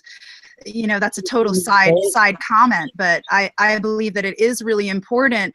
But when we're starting to separate out a plant that's just totally good for you, then it becomes political, then it becomes money, and then that's where we all get messed up. And that's why we're having all of these conversations where these people have been part of the culture from the very beginning, bringing it forward, are no longer able to be part of a culture. And now a pharmaceutical company is taking it over, but the pharmaceutical company isn't getting rights and access. It just becomes a whole muddled problem, which really is representative of all of the politics. And I don't mean to brush it off on all politics, but here we are. Cannabis now has become a political discussion. I saw a lot of 40s and 50-year-olds laid out on the ground at high times from taking their first too big of a dab or whatever, you know. It was insane. I mean, I've seen it in Amsterdam, people eating too many edibles and just collapsing on the cobblestone. And it's, you know, sometimes violent, and it sometimes actually involves, you know, pain. So I always love Forrest's perspective. He has a very unique perspective in all of this, having a very sick child and coming to this from Silas's perspective. It's not a perspective that any of us could possibly have. And I always find it very, just very important and I love his confidence, and always, like, whether it's creating a little bit of discomfort and just saying what he has to say, because it's very important. At the same time, I know Kelly and Josh, and I know how, you know, they've got these great, healthy people in their lives, healthy son. They have seen him use cannabis. And so they have this other unique perspective, and it's just neat to see the two perspectives interact and talk about this importance. Because on, you know, from one perspective, you can see like, oh, why do we need to differentiate? We shouldn't have to. And then you can see from Forrest's perspective, it's like, well, yeah, I don't want to have to differentiate, but if that's the way I have to do it to ensure that my son and other kids like him get clean medicine and access, then I will jump through whatever hoop I have to jump to make that happen. And that's exactly it. I mean, I agree with everything Kelly and Josh has said, but it goes back to our, you know, this all circles back to the general lack of real education and understanding in our lawmakers. That's what it comes back to. And what happens is when they hear there's no difference, then they falsely assume, well, that dispensary is open, so you have all the medicine you need, right? And everything's good. They don't understand the nuance of what needs to continue to be allowed. So, yeah, I agree with everything Kelly and Josh said. But again, as a parent and someone who works with pediatrics and children, it definitely is highlighted to me where some of those concepts actually are causing harm because of the lack of understanding in our lawmakers, you know.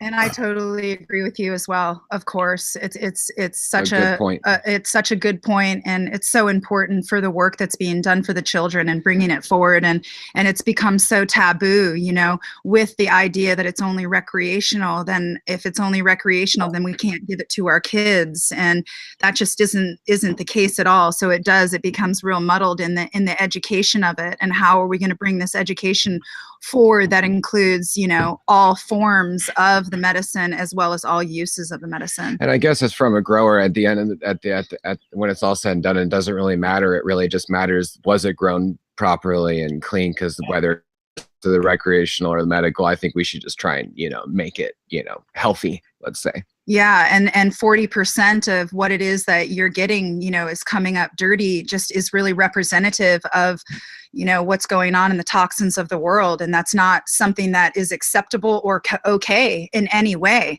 So that's a whole other force of education that needs to come forward.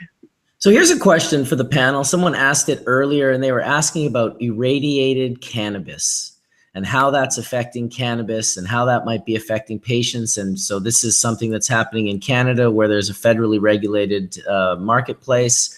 And so does anyone know much on the panel about irradiated cannabis? Is that something that anyone... I mean, Arno did a study on it and showed that, you know, it definitely takes care of the molds and mildews, but it definitely destroys the terpenes.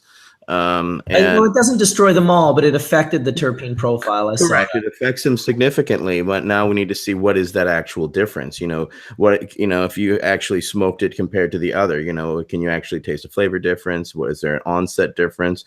You know, that needs to be studied, unfortunately. You know, just because that one study come out, that leads to, as you know, I think Kevin would say, more studies need to take place. Can we explain what irradiated weed would be or what the process is? I think that's a good point to maybe. From what I understand, it's and what we've seen at the Lift Expo is it's an irradiating machine that has like a conveyor belt that goes through it and then brings the buds through and irradiates it to take away the responsibility of the grower. They just basically say, now grow what you want, we'll clean it up. It's kind of like the distillate thing in a way. This isn't a UV light they're pushing it through. Yeah, well, what Wikipedia says is it's the process of exposing food and food packaging to ionization radiation.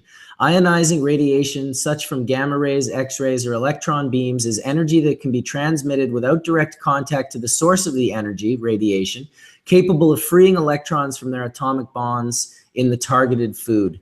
The radiation can be emitted by a radioactive substance or generated electrically. And this treatment is used to improve food safety by extending product shelf life, preservation, reducing the risk of foodborne illnesses, and delaying or eliminating sprouting or ripening by sterilization of foods, and as a means of controlling insects and invasive pests. That's medical? Actually, well, I just read technically it's every potato you eat is irradiated. Yeah, lots of foods are actually irradiated. So it's just, but like, once again, we could say that putting food in our stomachs might be a little bit different than inhaling molecules into our lungs. And if the terpene profile itself is being affected, then how bad is it being affected? If we know that terpenes modulate the effects of cannabinoids, those are probably fairly important to be left alone the way they are. But yeah, I just thought it would be an interesting conversation. Maybe we can get someone on here in the next couple of weeks that knows a little bit more about it and could share with us, because I would like to know more about it myself. It's one thing I really don't know much when someone asks me about cannabis irradiation. Arno would be the man. Yeah.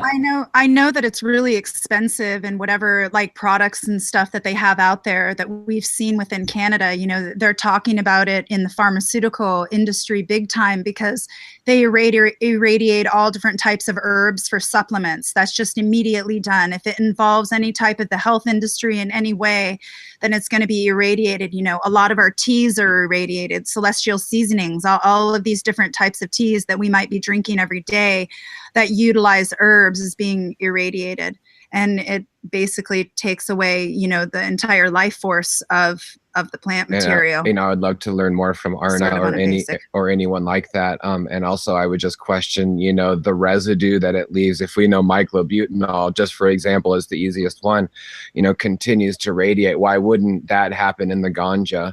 And what, you know, cyanobacterias and you know, other smaller bacteria, what kind of those probiotic cultures are getting irradiated out as well. And once again, you know, that's an input to our human body, and we want like a whole food as much as possible. That's why Whole Foods, not the company, but what, you know, a whole food is so important, and growing your own food is more alive. So, I mean, it's just another example of kind of processed food. It's like it's processed weed. So yeah, you can get it, and I don't know the specific science on it, but I mean, I don't trust it. I wouldn't want to have anything to do with it. Yeah, I want to pipe in here. It seems to me, I've read in the science that microbiology, particularly bacteria, and I imagine fungus, have an ability to share their DNA and pick up resistance from each other. And it seems to me that irradiating microbiology is going to explode all of that DNA into a mad soup, like you were just talking about, Josh. And meantime, consuming it into the lungs sounds like a really terrible idea to me. And this just goes to what I was saying, and I agree with Josh 100%. So this goes back, and we could do a whole show on this, that, you know, all cannabis has the potential for medicinal use, but is not safe or good for medicinal use, you know, and how it's used is important. And we see it in the deaths of immune compromised cancer patients, and if the cannabis is clean and prepared properly. So it's a complex topic that we could do a whole show on, but I think that really highlights that point well. Yeah, we'll have to get a little deeper into that later on in the year here, once we can maybe get some more key players involved with the conversation. I just put Arna's paper up there on the chat group. That one's got some measurement of the differential effects on the monoterpenes and the sesquiterpenes. When you do gamma irradiate, you do lose some of those. But, you know, that could probably be compensated for with, you know, spike-ins of Yeah, I had read the paper. I didn't think that I knew it was a change. I can't remember. It was like 20 or 30%, you know. That's what I thought. Yeah, you could probably overcome it with spike-ins. But Right. Bedrocan is considered the, you know, the quote unquote standard because they were the first regulated sort of situation, but their cannabis is irradiated. So, you know, that's just an FYI, you know, more than anything, for people to realize that, you know, that's where it is considered as an international medicine. It needed to be that way. But that's also, as everybody was saying, a reflection on the growers themselves. You know, the growers of that flower, there's a need for it to be irradiated because it's not free of molds and mildews, period. Yeah. Yeah, to make that sloppily and then just irradiate it, where are the mycotoxins? And then it Right. takes away the responsibility from, you know, possibly really large corporations that are just coming in to produce money, and they're not really into producing a health product. And there's a real differentiation with that. And I know a lot of people that are, you know, in Northern Cali and in Southern Oregon, and people who have brought this culture forward. You know, they're producing a culture, they're producing, you know, something of importance. It's not something that, you know, can just be put out onto the market that's just dead. We'd actually like to do a study looking at irradiated samples just to know what. I suspect the DNA is still there, although there might be some thymidine cross-linkers going on. Sometimes irradiation will cross. That would be interesting to see whether or not we can pick it up, because my only concern of using something like that is that you mask all of these. The fact that you had tons of mold on the plant. And the fact that you've made it so it's non-viable doesn't mean that you've necessarily made it safe, because those are still allergens. You can still get effects like allergies with powdery mildew and botrytis. And the few places I've seen using this have powdery mildew everywhere. Like, they don't even bother to deal with it or breed around it. They just basically say, it doesn't matter, we're going to go and irradiate it, and it'll all be fine when it's done. Culture, but it probably still has mycotoxins and other allergens that are on it that just we're not paying attention to right now.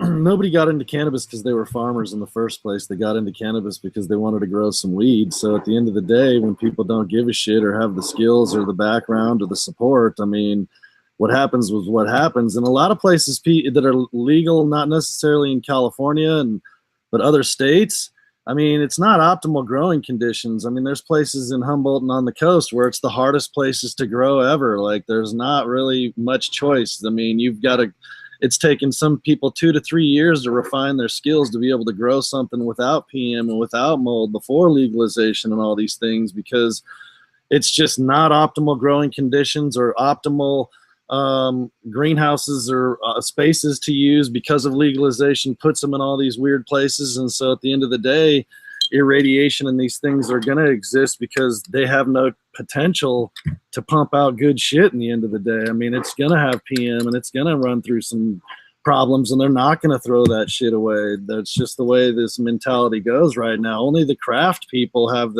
it's got PM, let's throw it away and start over. Let's test our soil and figure it out. Let's get to the bottom of these things and figure out the health of the problem. Because when you go to the business trade shows, for the most part, everybody's drinking alcohol and cannabis isn't allowed. And the one thing that you see from booth to booth to booth is what kind of spray, what kind of UV light, what kind of technology they have to kill mold, to kill PM, to get rid of all these things. So, I mean, again, we're almost like big pharma.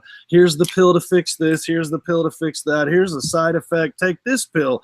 Oh, the health? Don't worry about it. We got a pill. You don't need to be healthy. So, we're not going to grow. There's only a fraction of people that are going to grow healthy and do this right in the long run, because, again, the places that are legal have the odds against them, whether it's the weather, it's the soil, and the neighbors spraying shit. And so, I mean, at the end of the day, the bubble is going to burst, but unfortunately, a lot of people have thrown in the towel and moved away and some things like that up north. I mean, I try to get it past the doom and the gloom stories all the time, and I know there's some cool breakthroughs. And I mean, don't you have one coming up here, Micah? Don't you have something opening up or some cool things for leaf expanding, opening up or doing some new stuff? Because I know there's a lot of problems and some things going on, but I know that you had shared some stuff that you were getting ready to do. Yeah. Now you threw me off there. I thought, as far as projects that we have going on, yeah, we are working on some different projects, but building some new facilities and whatnot. But because you guys are organic, you guys are like what we talk about. You're a craft farmer. You're in Southern California. Oh, the fans just kicked on in the back. They go on for a few seconds. But you're an organic farmer in Northern and Southern California. You're legal, you're permitted, you're testing all over the place. And, I don't know if you have a big investor behind you or anything like that, but I mean, you've always come from a small crafts style farm.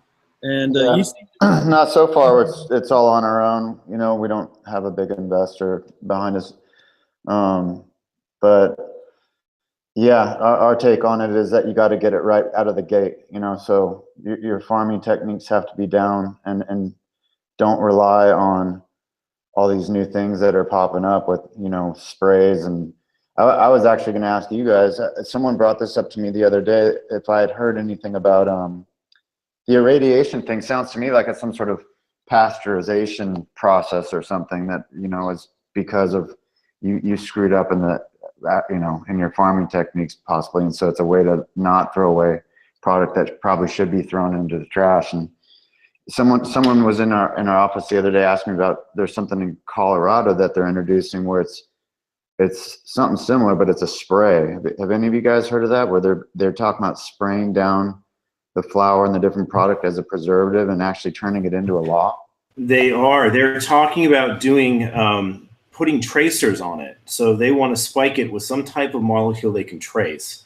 I think they're talking about DNA, but I know it's not clear to me. Pueblo has a grant to try and figure this out. And it seems incredibly foolish to do this because you could actually just track the DNA itself from the plant. You know how to do that now. And so if you really want a barcode, just read the native DNA of the plant as opposed to adding some other DNA to it. I mean, that brings up all types of concerns when you start doing that because generally when you spray DNA on things, it's not going to integrate with the genome, but you can get viruses and other things, bacteria to package that stuff, and there could be perhaps off-target integration events. I don't know. It seems really foolish what they're trying to do because it's one more compound that I'm not so much worried about the DNA because that's probably fairly native.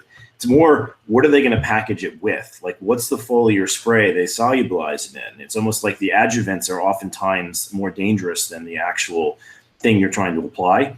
And they want to do this to get taxes, it's seed to sale tracking. And right now the RFID tags are getting ripped off. And it's not only for taxing, they want to be able to trace it. They want to be able to find out because we have the same access of genetics as anyone else as dispensaries. They want to figure out if this is from the illegal market or if it's from the legal market. And this is the problem of prohibition and the problem of reintegration from prohibition now is that these straight prohibitionists want to figure out any way, shape, or form to fuck with us in a certain resolve. That seems to be the case here. Whereas again, it could be traced, as you say, by actually doing genetic. But the problem is that we can genetically access the same genetics on the illegal market through seeds, etc., clones, etc., as opposed to what's in the legal market. So what they're trying to do is find a separation between the legal produced market and the illegal market, which, I mean, they could chase their tails forever. I mean, correct? I mean, trying to make up this sort of mess, but that's why they're doing this, people, because they're just trying to figure out how a police, if they find a type of cannabis and they test it, they say, okay, this is from the legal market, as opposed to, oh, you bought this illegally. So they're still trying to use this to entrap and to put people in jail. God, that just sounds like a terrible idea, like some sort of spray. I mean, sounds like Paraquat all over again. It's a terrible idea, but this is where we are. Idea. This is why you have to be active. This is why you have to go out and meet your, who here knows their actual representative? Who has them on speed dial? This is how active you have to be. Only a couple of us raised our hands here. It should be every single one of us. You should know who your representative is. And when you hear stupidity like this, my representative is Hillary. And she's doing something about it right now. Bless her. I just text her and I'm like, you got to talk to these guys, get it figured out. I know you have their number. See, Hillary always comes out smelling like a rose, even when she basically demolishes them. So like Hillary's done the same thing Rosie's done over the years, but somehow Rosie gets like a rebuttal from Sam on the webpage, like bashing her like in a public forum. That's pretty hardcore. That's a real honor. I would be very proud of that if I was her. Oh, I'm sure she is. I'm sure she loves it. It'll probably, this is what some of these companies don't realize, and some of these just people that are doing the wrong things out there, that it seems like this day and age is the day and age of accountability. It's like you're maybe not going to be getting away with the same old bullshit that you've been getting away for the longest time, because now people are somewhat organized through social media and they're able to gather in a way that just makes it so easy that suddenly, you realize there's hundreds of thousands or millions of people against this particular way of thinking. And that's what we need. Hey guys, I got to get going. Thanks for having me. I got to take off. Thanks, brother. Thanks for coming appreciate out. it. Good talking to you guys again. I'll see you guys later. I'm glad to have everyone back here. I'm also actually have to get going. The Lift conference is over in a couple hours, and it's the last day. But I want to thank everyone for coming out and making time and sharing your stories and your information. And I will absolutely be inviting you all back again very soon. Hopefully for next Sunday, we'll do another one. And in the meantime, if anyone has any ideas on specific conversations that they want to discuss, we can do specific shows where we invite specific panelists in. I want to sort of do both the spur of the moment hash church where whoever can come, and we'll make that happen, but also have some times where we actually create and produce a show for a special Sunday where specific people are coming in to talk about specific things, and they make sure that they have the time and the space to do that. And in the meantime, yeah, we'll be posting all the links in the Hash Church Facebook page in regards to things that we talked about. I know Kevin is probably already doing it, but he'll post some things in that Facebook page as he often does. And just keep on keeping on, everybody. You're all doing great jobs, great work. And I want to thank Sean for hanging out and sitting with me. Sean's a local organic farmer here who can be found on Instagram at Lost Gardens, and a righteous brother from another mother. So we're going to head off to Lyft and see if we can't talk some sense into some of these cannabis parasites. And I'm not talking about mites or some of these other real sort of cannabis parasites that are sort of approaching the industry. And well, we got to see. It doesn't mean we can't just stop going to these shows. That's just another way to create division. So we're going to make sure we go to the shows and educate the way we educate. And thank the entire audience in the chat room right now, who's your dedication to Hash Church is above and beyond, and we do appreciate you for doing that, coming in all the time, sharing the links and getting it so we can have 500 or 600 people watching live. And yeah, just thanks everyone. Thanks Forrest. Thanks D420K. Thanks Dragonfly Earth Medicine. Thank you Eric and Etienne and Wade and Kevin and Skunkman Sam, who came and went, as well as Mika. Just give thanks, everybody. We'll see you next week on Hash Church. Yay. Cheers. Take care, everyone. Much love. Peace out. Yes.